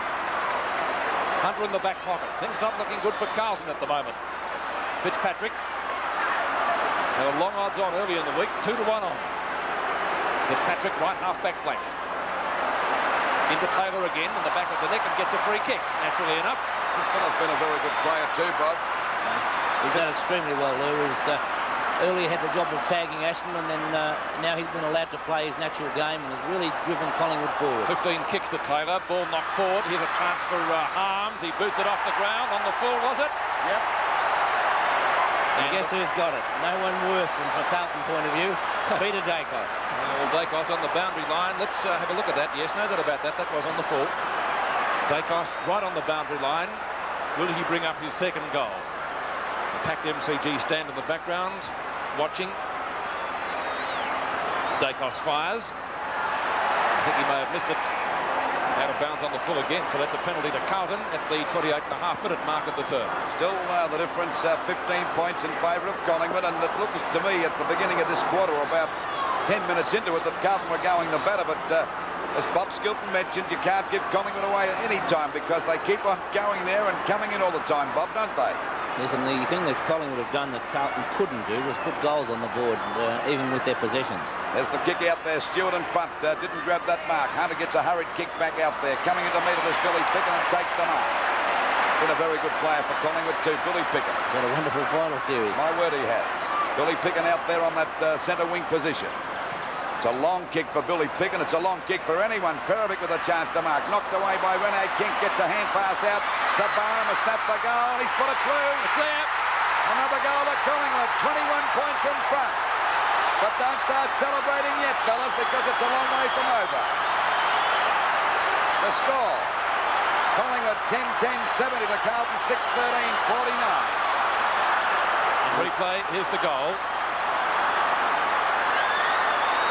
Yes, one could have possibly thought about a free kick, but the good thing about it from Collingwood's point of view was that King at no stage took his eyes off the ball, followed on and got that hand pass. Nearly 29 minutes have gone now in the final third term, 21 points the difference. And the ball knocked out to Marku, and Carlton go back into attack. They badly need a goal. The ball punched away by the Collingwood defence. There's a go now for Taylor, over to Billy Picken, still gets a kick. Up there towards Rene King in the front position, punched away by McConville, grabbed by Marku. He goes to the wide open spaces. Glasgow out there on his own. Irwin's after him. He's clear to get a kick now. A long hand pass out to Sheldon, who's been a pretty quiet player for Carlton today. Finally drives the ball up there looking for Johnson. He's got the mark. No, he hasn't played it. Finally a tap to Cooper. He loses the ball. There's a go now for Ashman to fire at the goals. And what's he done with it? A goal. So they're coming back, Carlton. 2 goals to Ashman. And the score. Carlton 7-13-55 to Collingwood 10-10-70. Wonderful to see Rod Ashman after having a real poor day for Rod Ashman. Johnson trying to take the mark. A quick hand pass. It's knocked out of the hands there of Cooper. Ashman quick on the scene, and that might give him some sort of confidence. We're at the 30-minute mark now of the third quarter. Fitzpatrick with a mammoth punch down up towards Hunter at half forward. With him is Lovell. It comes to Dacos. There's a free kick to Hunter. Hunter is within kicking distance too if he gets the thing moving. As I said, just over 30 minutes have gone. Ken Hunter, centre half forward. Dropping a little bit short. The flyer is McClure at the back. Now it's a Collingwood mark. McCormack has it. Peter McCormack in the goal square, or adjacent to it, brings it around the member stand side. Knocked away from Mayland, it goes to Barr. A wrestle, out comes Mayland with the ball, over the top of the handball. Buckley lines them up, steadies on its way, and it's a goal. Carlton are coming back. 1 goal to Buckley, his first, a very valuable one, just on siren time for the third term. And the scores now, 8 goals, 13, 61 Carlton, Collingwood 10-10-70. I couldn't help but think just a moment ago, Peter, that the one thing that Carlton are not doing up on the forward line, they're not getting enough out of their smaller players. McClure making the mistake of going from behind, but the smaller players then coming into it. Ricky Barron is being spoken to by the runner. It's 9 points the difference. Atkin and Fitzpatrick. Fitzpatrick with another big one, knocked further forward by Mackay in front of Picken, picked up by Sheldon, scooped further forward, but intercepting is Lovell. Lovell streaming downfield with the ball. Puts it up where Perovic should take the mark. Perovic at right half back. Big Bell Perovic. Carlton centre half back, getting the Blues out of danger as the siren goes for 3/4 time. A pretty long quarter, 31.5 minutes. And the scores, Carlton 8 goals, 13, 61, trailing the Magpies by 9 points, 10-10, 70. Right, the score at three-quarter time, Collingwood 10-10-70 to Carlton 8-13-61. I was just going through my goal kickers for Collingwood. They've been kicked by a number of players. In fact, the only Collingwood player to kick 2 goals is Ricky Barham. Well, Williams has also got 2. Right, well, that makes up the extra one. So the goal kickers for Collingwood are Barham 2, Williams 2, and all the others 1 each. Dacos, Moore, Taylor, Ray Shaw, Tony Shaw and Stewart. For Carlton, their goals have been kicked by Ashman 2, Buckley 1, McClure, Harms, Johnston and Sheldon. And in that term, Collingwood adding 5 goals 3, Carlton adding 3 goals 5. So the accuracy of Collingwood getting them to what is a useful lead going into the final term of the 1981 Grand Final. Carlton looked good in the first part, Lou, of that quarter. Collingwood came back, and those 2 goals in time on have put the Blues still in with a chance. Well, I think Bob mentioned during the commentary that you just can't write Collingwood off. I just felt that Carlton were going very well, and as a matter of fact, they weren't scoring that well, but they were handling the ball a lot better than Collingwood. And all of a sudden, Collingwood came out of the blue and kicked those goals and led by 21 points. And you thought they would have gone away, but you've got to give Carlton tremendous compliments because of the fact that they fought back, and now they're within 9 points. And we've seen Collingwood in this position many times during a grand final over the years, 23 years to be correct. And of course, it's still a long way to go. They're 9 points in front. But that last 30 minutes, it'll feel like about 6 hours for the Magpies supporters, and I should imagine the players. Well, we've had many exciting final quarters in the last 23 years or whatever, but Collingwood had the job in front of them. They are in front, but you can't write Carlton off either by the same token. They've had the same number of scoring shots in that quarter, but it was just the accuracy of Collingwood that got them to that useful lead. How do you see it, Bob? I really wouldn't give one side or the other any ascendancy at the moment. Carlton are just as capable of kicking 2 quick goals and getting level again. But we did speak about Taylor and Williams, the 2 recruits from South Australia, having wonderful third quarters. There wasn't many better than the Perth recruit, Ken Hunter. His game in that term, maybe Dacos is a little injured, but Hunter certainly played a magnificent quarter. As I said, I think the last wet grand final we had was 10 years ago. That was Hawthorn and St Kilda. And on that day, Hawthorn came home well in the final term after St Kilda held a useful lead at three-quarter time. Well, there's no doubt, Pete, both these sides will be tired after the game because it's been a hard slogging match, and I think it's just a matter of what side can last the distance, Bob. There's one young player in the Collingwood side that I don't think we've spoken a great deal about today because he hasn't had many kicks himself. But young Toomey has had the task of mining Peter Basusto, and Basusto's been very quiet, haven't seen too many kicks by Basusto. In fact, he's had 4 kicks and 1 handball, and 3 of those kicks were in the first quarter.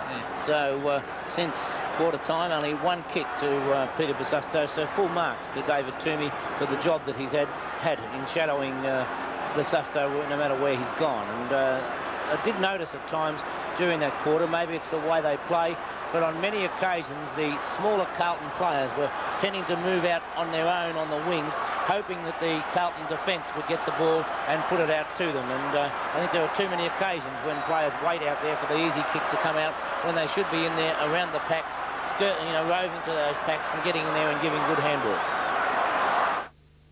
Very surprising that the number of handballs favouring Collingwood, 68 to 32.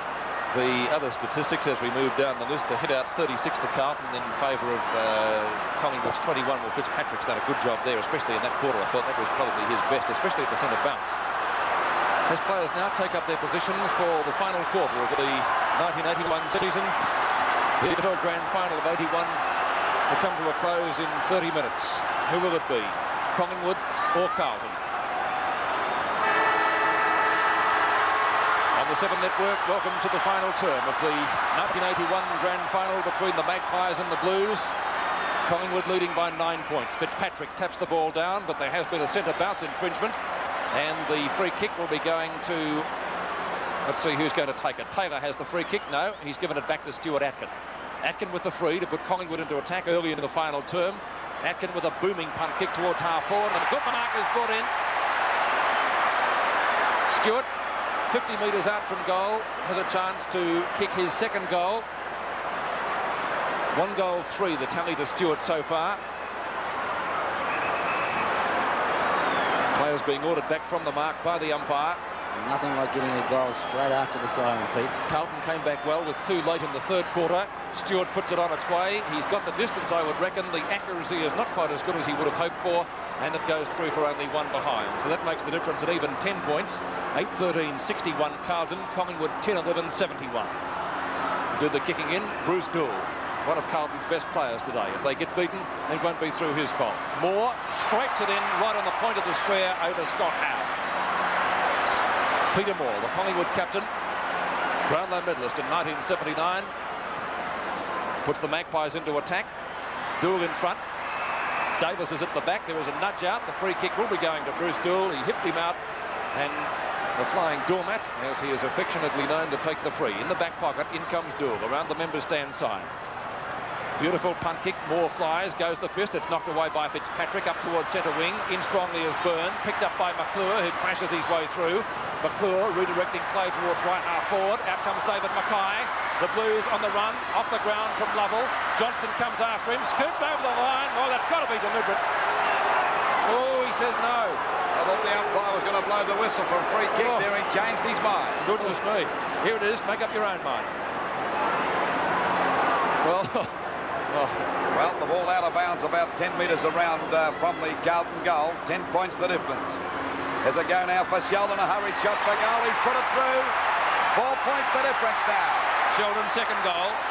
Score. Sheldon's goal, and we see Carlton 9-13-67 to Collingwood 10-11-71.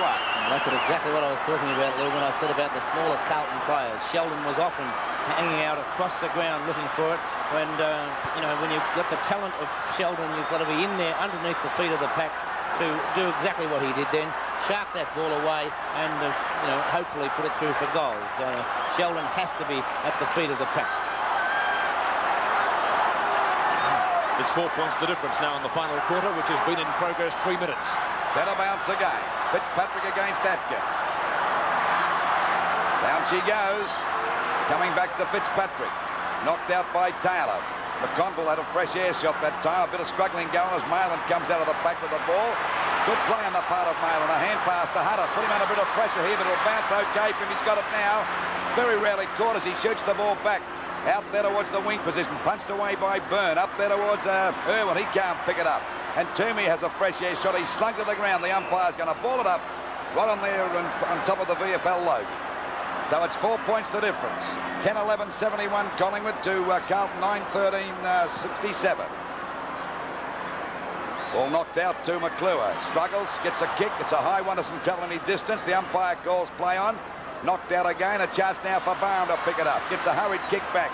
Out there towards Dacos. He's got the mark. Got away from Hunter that time. Hunter's had him pretty well covered for 2 quarters.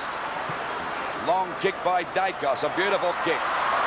Punched out by the Carlton defence. There's plenty of them around too. Coming out to meet it now is Mail. Got a paddock to run in. It's back into his right boot. Shoots the ball across towards the centre of the ground. And Billy Pickens there once again.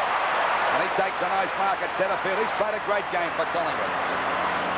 It's his 15th kick coming up as we approach the 4.5-minute mark of this, the last quarter of the 1981 Grand Final, and Collingwood in front by 4 points.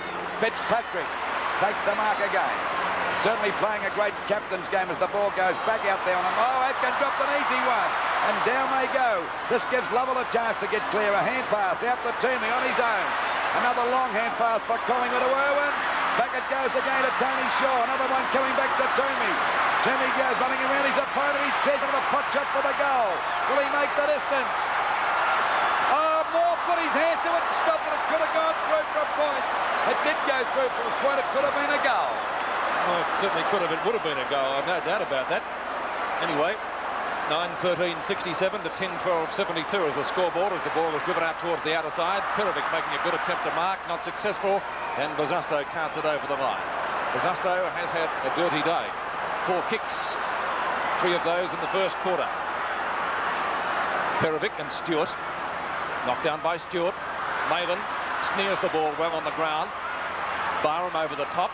Dool in for Carlton. Grab but not in possession. Mike Dyer says play on, and it will be a boundary throw-in. Dool not happy with that decision, and giving the umpire a suitably he was pretty lucky, Pete. Nasty look. Watching on replay, and we see as Bruce Dool comes in now, he had possession of the ball and lost it, so he might have been lucky. Irwin has it knocked away from him by Glasscott. Picken again.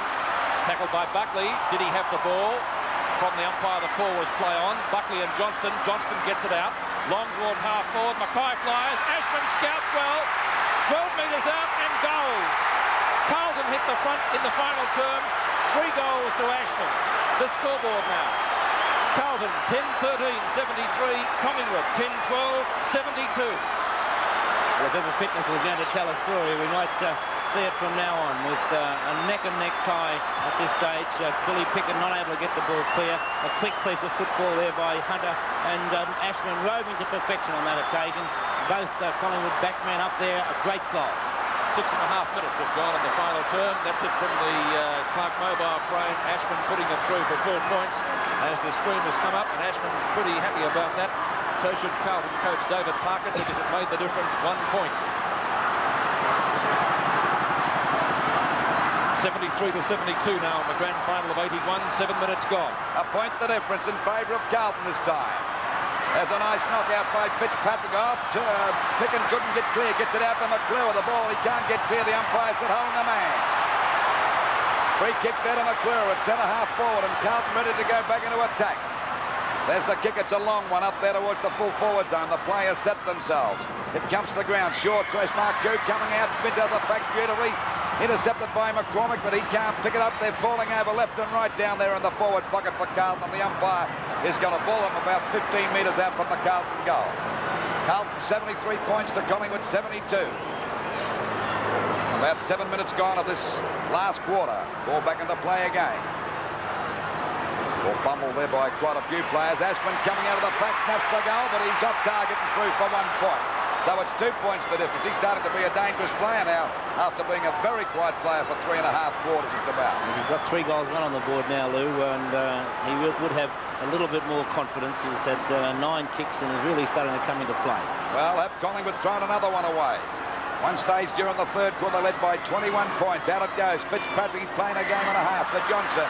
A long hand pass down there towards the half-forward line. Bazusto couldn't get it. It's knocked out now. Taylor gets a kick back towards centre field. But there's McConville. They've got their second win. Carlton as the ball goes up towards the full forward position. Umpire's not playing the mark to Mackay. He said play on. As the ball is finally forced out by Buckley. Down there towards the forward pocket on the boundary line. And he's slung over the line with the ball, and the ball is out of bounds. Look, the mark to move. It's pretty close, but the umpire not giving any on replay, we'll have a good close look. Oh, well, I don't know. The ball back into play again. Knocked out by Atkin that time, and it goes for the boundary line and out of bounds. Still the score. Carlton in front by 2 points. 10-14, 74. For Collingwood, 10-12, 72. Atkin sets himself for the boundary throw-in, contesting with Mackay over the top. McClure. Tony Shaw. Long handball towards the boundary line. That was the correct way to go. And speaking of going, Sheldon did just that right into the side. Again, the throw-in, this time a little bit further around. It's about 15 metres from the behind post. Mackay in front with Atkin. Neither gets it effectively. Marku can't trap it. Byrne. Handball to Shaw. Marku in there. And over the line again. So they're working it around effectively. Collingwood defence now has it about 35 metres around. Atkin and Mackay. Mackay wins it to Johnston. Johnson with the left foot. High towards the goals, sailing through for a behind, and that could be very valuable later in the quarter. 10-15 to 10-12 is the scoreboard. It's 3 points the difference.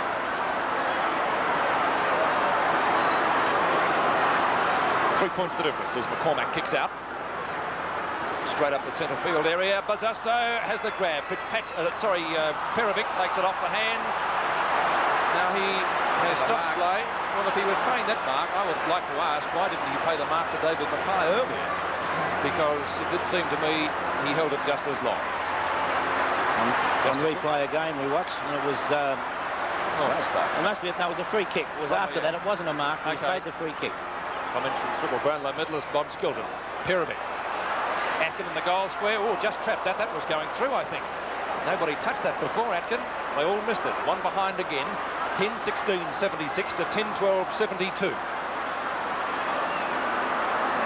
A difference of 4 points on the scoreboard. 10.5 minutes have gone. The flyer was Glasscott. Fitzpatrick takes the mark, though. Rayburn will stand on the mark. Carlton skipper from right half forward. He's gone for a short pass. It's an underground one. Buckley might get there first before it goes over the line. Snaps and puts it out on the floor. Free kick to Collingwood down there in the forward pocket. And still 4 points the difference. 10-16, 76 Carlton. The Collingwood 10-12, 72. Ball out of bounds in the forward pocket position. We're about 11 and a half minutes into this last quarter, so there's plenty of time for both teams at the moment. Ball back into play. Fitzpatrick in front. Ball punched out by Stewart. A fumble there by Lovell. He goes down. A chance for Ray Shaw to pick it up. Gets a hurried kick out there towards centre field. McConville comes in, doesn't stop. He keeps on going. Runs to centre half forward. He's in trouble now. A hand pass. It's a long one. There's a go for Johnson or Marcoux. He straightens up Marcoux. Fires for the goals. Is it coming around enough? I think it may have. No, 1 point. So it's 5 points the difference now. 10-17, 77 Carlton to Collingwood 10-12, 72. Waiting now for the ball to come back into play. That's 4 points in a row that Carlton have kicked, Lou. Well, I don't know whether it's going to be to their advantage or disadvantage, Bob, but it's still raining lightly, but enough to make it very hard for the boys to handle the ball.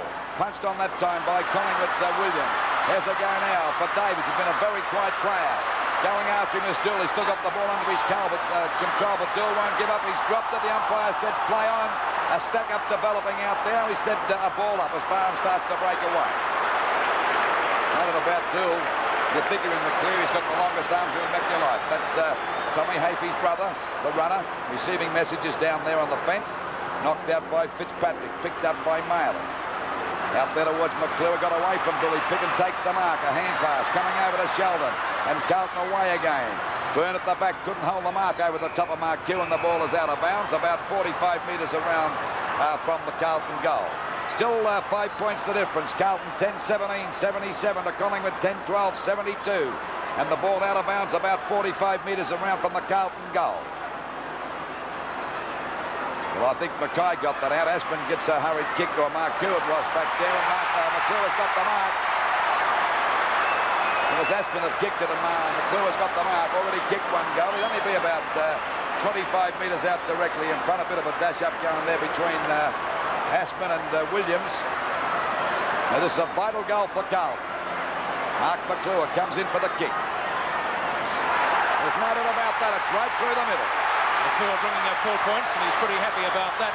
His second goal. Knocked away by Peter Moore, but he didn't get it too far. Pizzusto can't handle it either. He chases after it and tries to trap it underneath. And a real scramble. Wisely, umpire Mike Dine has decided on the bounce. 72-83 in favour of Carlton. And remember that during the third quarter, Collingwood at one stage led by 21 points. Have they thrown another one away? For their supporters, I hope not. Toomey. Half forward for the Magpies. There's the man of the match in my book. Dool. Looks for McClure or Pizzusto. In fact, they could have spoiled each other, that pair, but McClure traps it on the boundary line away from Barham. To Malin, the handball was intended. Not successful. Now McClure chases it again, but here comes Fitzpatrick. McClure once more. Can't take it. Collingwood through Taylor. Taylor to half forward. Dool couldn't accept the mark. Dacos can't get into the clear. Hunter's there with him. Shepherded by Dool. A very high kick.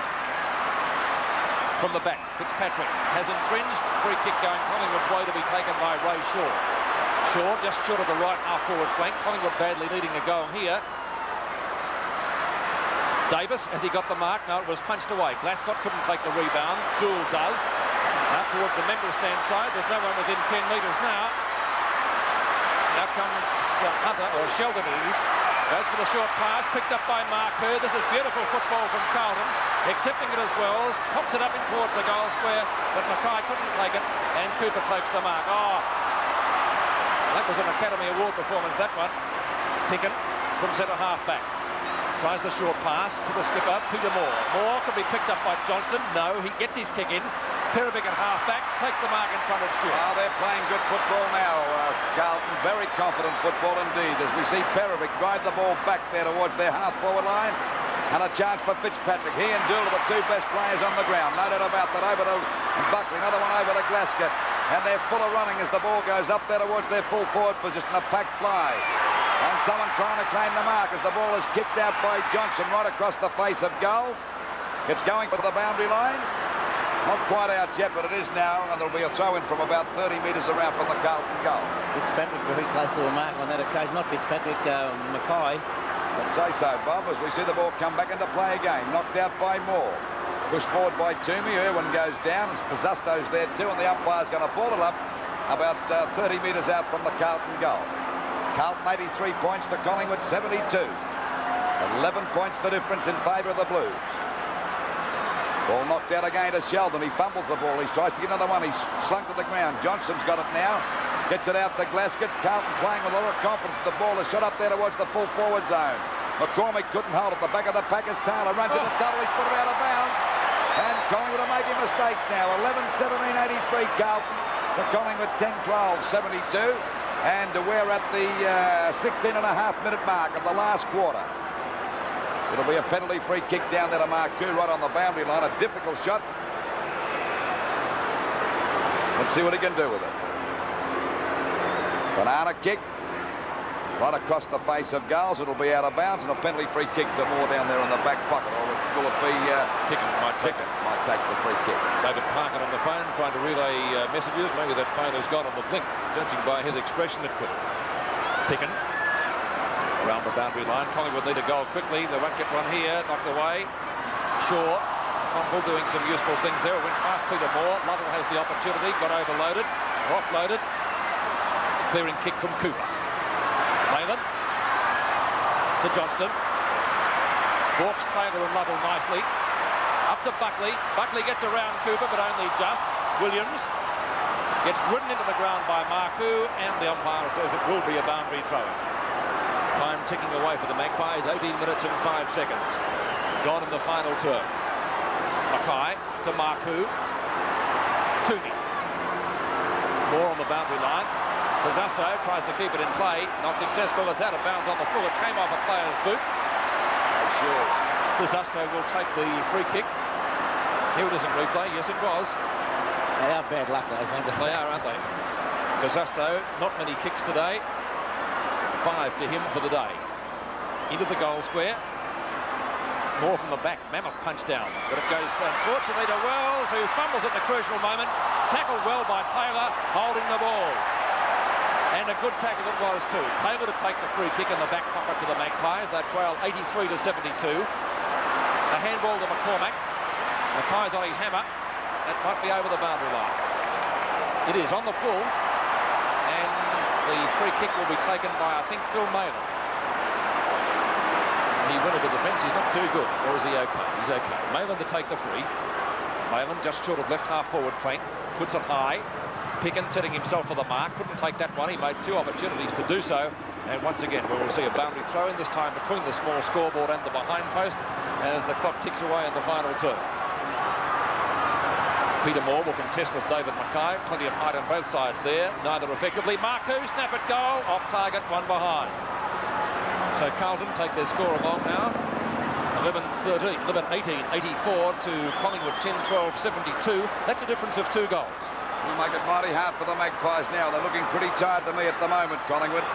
Just on the 20-minute mark of this last quarter. And I would say what should go about 31 minutes, Bob.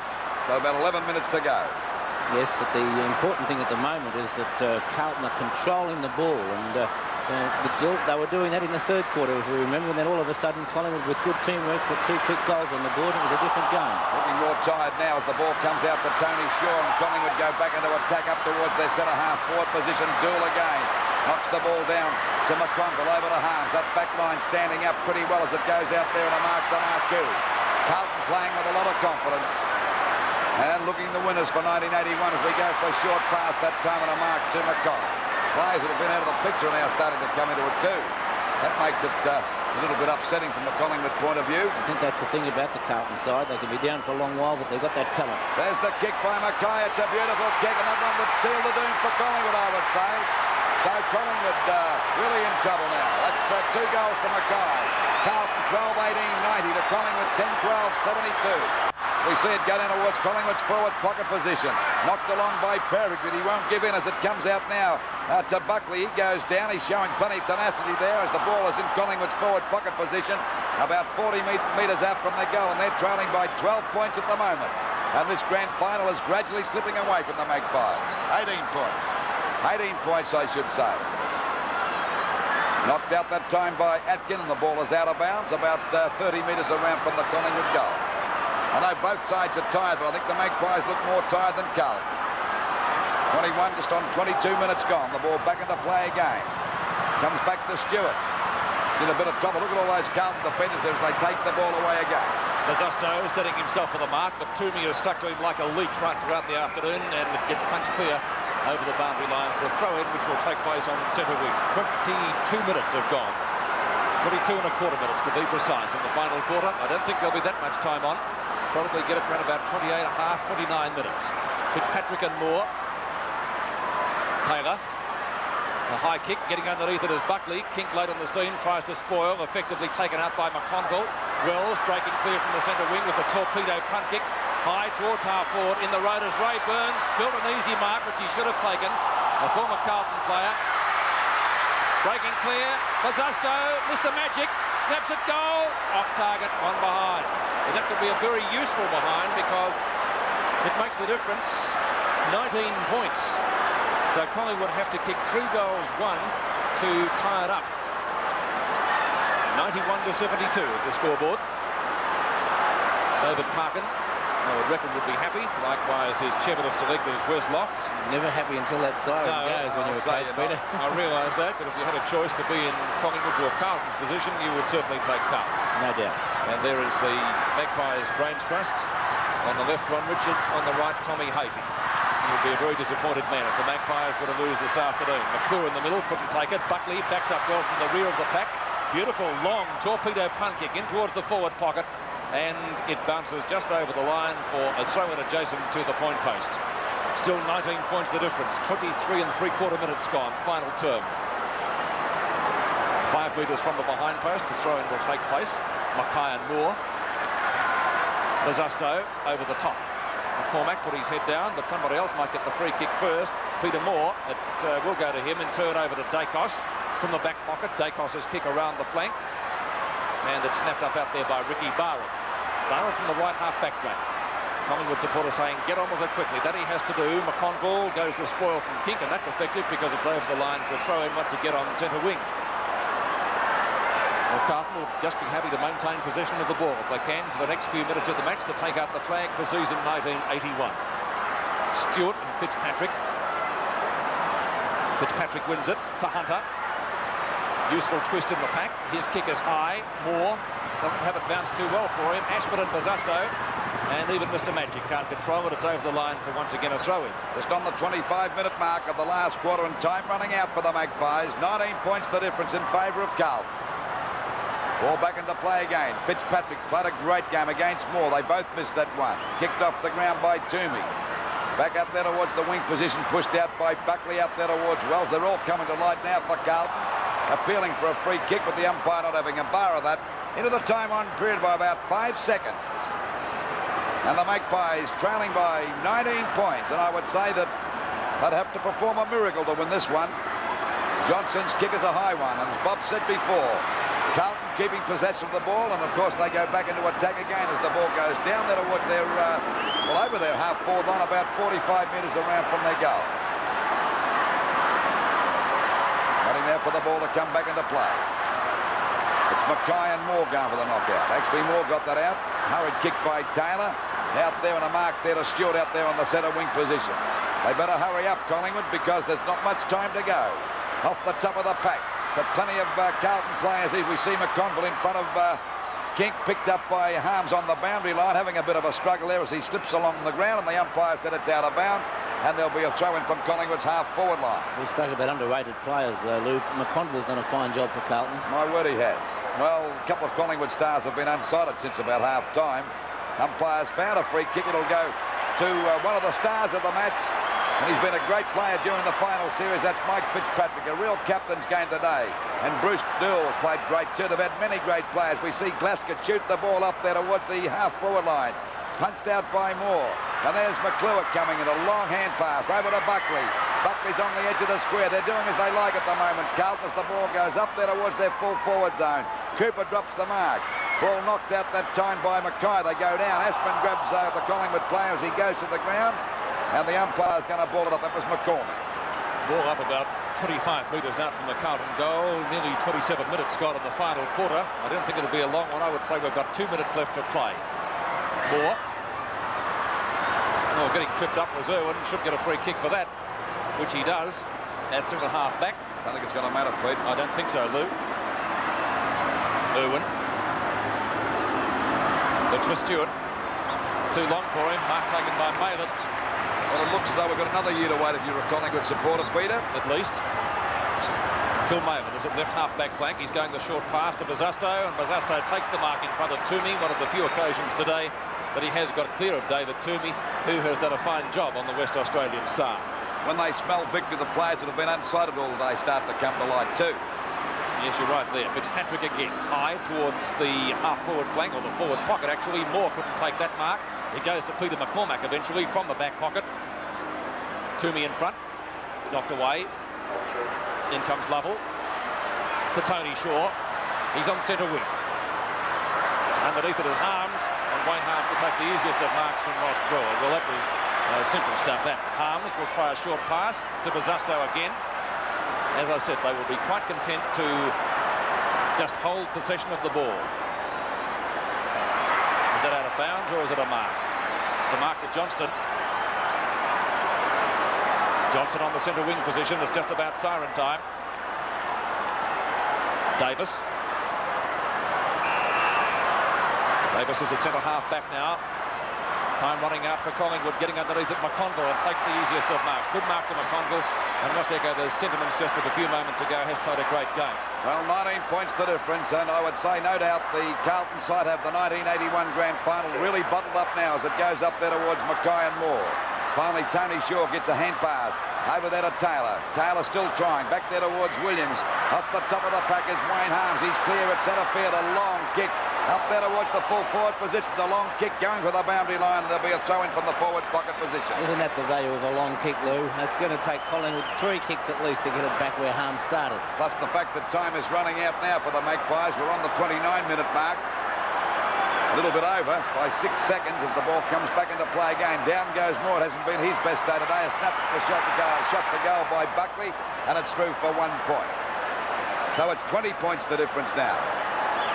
Carlton 12-20-92 to Collingwood 10-12-72. And Collingwood this quarter have only scored 2 points. And they haven't scored since the 5-minute mark, Pete. David Parkin on the boundary there. He knows his side's going to win the premiership, and he's out there to enjoy the celebrations when the final siren goes. It must be getting pretty close.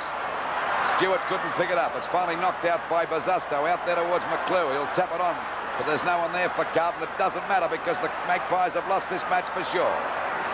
Well, there's the siren, and Carlton have won the 1981 Grand Final. The final scores, 12 goals, 20-92 Carlton to Collingwood 10-12-72. And a great victory for the Blues, completely in command in the final quarter. And there they are. Aren't they happy? 21 points behind during the third quarter. Carlton getting up to win it and restricting the Collingwood scoring in the final term to only 2 points. Well, once again, Collingwood, the losers in a grand final. It's been 23 years since they won a grand final. Well, it's got to be 24 now. And it's certainly a disappointing grand final for their supporters. We couldn't say the players didn't try because they put up a valiant effort today, Bob. They did have a chance. They led by 9 points at three-quarter time, but the superior skill of Carlton was the telling factor. Plus, I wouldn't say they were fitter, but the moment you start to get a bit of a run on, you see players that haven't been sighted all day come to life. Final scores of the 1981 Grand Final. Carlton, the victors, 12 goals, 20-92 to Collingwood, 10-12-72. There's the vanquished going across there with his brother, Tommy Hafey. Terribly disappointed, so close but so far. We see the Carlton crowd out there celebrating with champagne. Mark McClure very happy, but there's no doubt the two outstanding players in this match today were Bruce Dill on the half-back flank, or centre half-back, wherever he was playing. Played a magnificent game, and closely followed by his skipper, Mike Fitzpatrick. And no doubt this has been the best season that Mike Fitzpatrick's had since he joined the Carlton Football Club from Western Australia. Very happy men in the centre. We see the president of the Carlton Football Club, Ian Rice, being cuddled there by a couple of team players. That is Wayne Johnson, of course. Mr. Rice would be very, very happy after taking over the Carlton Football Club when they were in a heck of a lot of trouble last year when Jezelenko and their president, Mr. George Harris, resigned from the club. And of course, within 2 years, he's president of a premiership side. And full marks to Carlton too, Lou, because it did look when Collingwood went to a 20-point lead, was it halfway? During the third leads halfway through the third quarter. And to Carlton's credit, they came back. They did it the hard way. They didn't just run away from Collingwood by dictating the terms. And there we see Bruce Doull. And what a wonderful player. I thought that Mike Fitzpatrick dominated proceedings, but what more could you ask for from a defender than Bruce Doull did today? And, you know, I know that we have to vote on the best player in the final series, and my man is Bruce Doull. I'm going along with you, Bob. He has been magnificent. He and Mike Fitzpatrick shared things. For Collingwood, Billy Picken has played a wonderful final series, and as we see a very, very happy and Peter Basusto there with the cap on head. Let's go down now to Stephen Phillips, and he will talk with Ken Hunter. Thanks, Louis. Ken, a magnificent game across the half-back line. What's it like to play in your first VFL premiership side? Well, it's a fantastic feeling. I thought halfway through the third quarter we might have blown our chances, but to the players' credit, they came back. Collingwood put up a good show, but I think they played too many games during the finals. It must be a wonderful feeling playing on the back flank alongside guys like Val Perovic and Bruce Doull. They're absolutely superb all afternoon. Oh, it's fantastic. You only have to watch the way they play and you can learn a lot from them. Well, they're about to make the presentations, Ken. I'll let you get over there and enjoy a few more moments of glory. Back to you, Louis. Final scores: Carlton are premiers for 1981, 12-20-92 to Collingwood 10-12-72. Let's go down to the arena now to the president of the Victorian Football League, Dr. Alan Naylor. Of all clubs, commiserations to the Collingwood players today. There's no doubt that their performance was a very, very good one. Congratulations to the Carlton club on winning their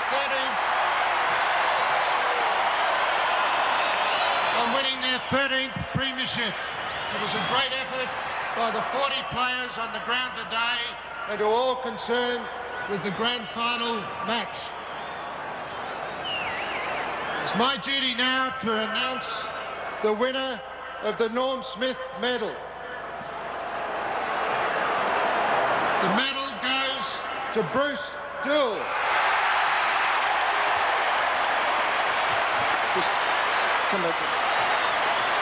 And to make the presentation, Mr. Peter Smith.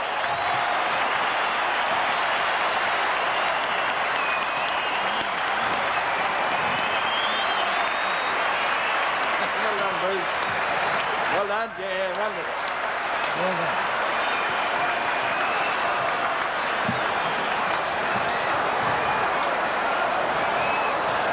His Excellency,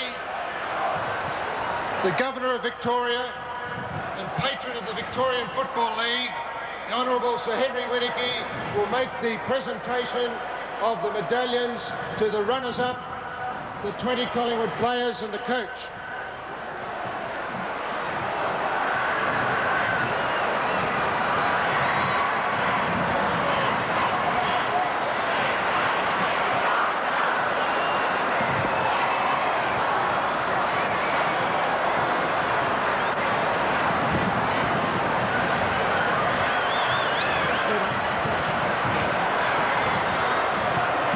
Acknowledge the Collingwood players.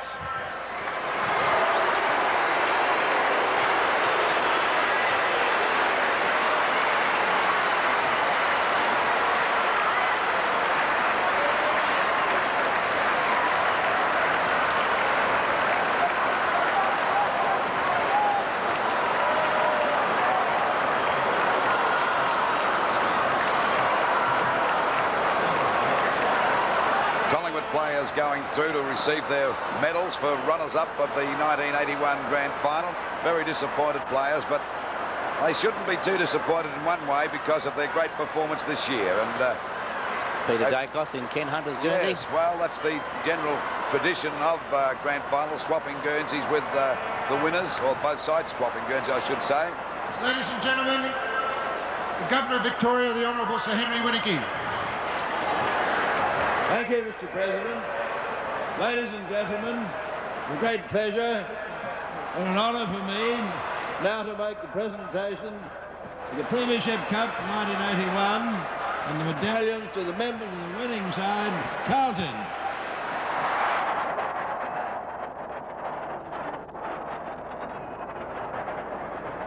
Today's match, ladies and gentlemen, I think you'll all agree was a magnificent football match and a fitting climax to another great season for the Victorian Football League. Now it gives me the greatest pleasure indeed to make the presentation.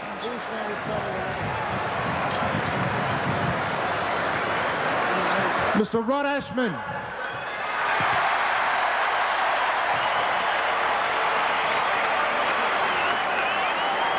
Jimmy Buckley. Phil Mayland. Peter Bosustow. Wayne Johnson. Mark McClure. Kenny Sheldon. Greg Wells. David Glasgow. Peter McConville. Kenny Hunter. Scott Howe. And David English. Mark McClure. David Mackay. Wayne Harms. Bruce Toole. Scott Howe. Val Perovic. Alex Marcoux. And Captain Mark Fitzpatrick and Coach David Parkin.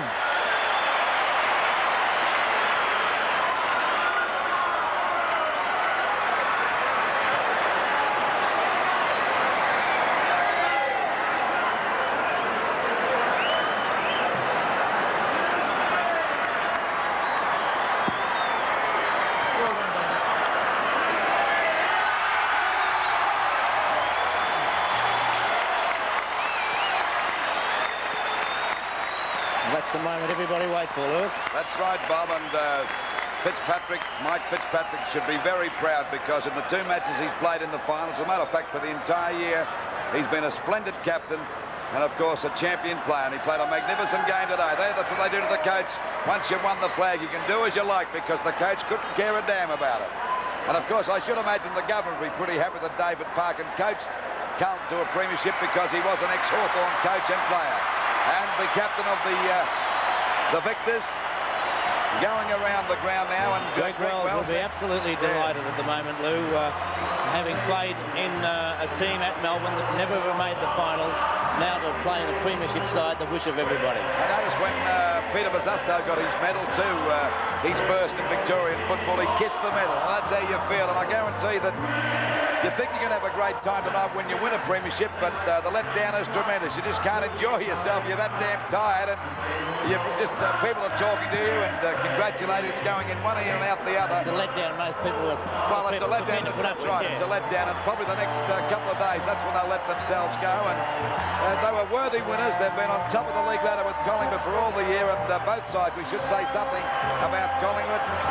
If fate had to do with it, both these teams had to play off for the grand final because they've been the most consistent teams in the league. As we go through with Carlton doing their lap of honour, goal kickers today, Ashman kicked 3 for Carlton, Sheldon 2, McClure 2, 1 to Johnston, Buckley and Harms, whilst for Collingwood we had 2 goals by Barham, Mark Williams and 1 to Craig Stewart, Tony Shaw. Final scores of the 1981 Grand Final, Carlton 12 goals, 20-92. For Collingwood 10 goals, 12-72. And let's go down to the boundary line with Stephen Phillips, and he's talking to a very elated President of the Carlton Football Club, Mr. Ian Rice. Thanks, Louis. Ian, have you ever felt this washed out before in your life?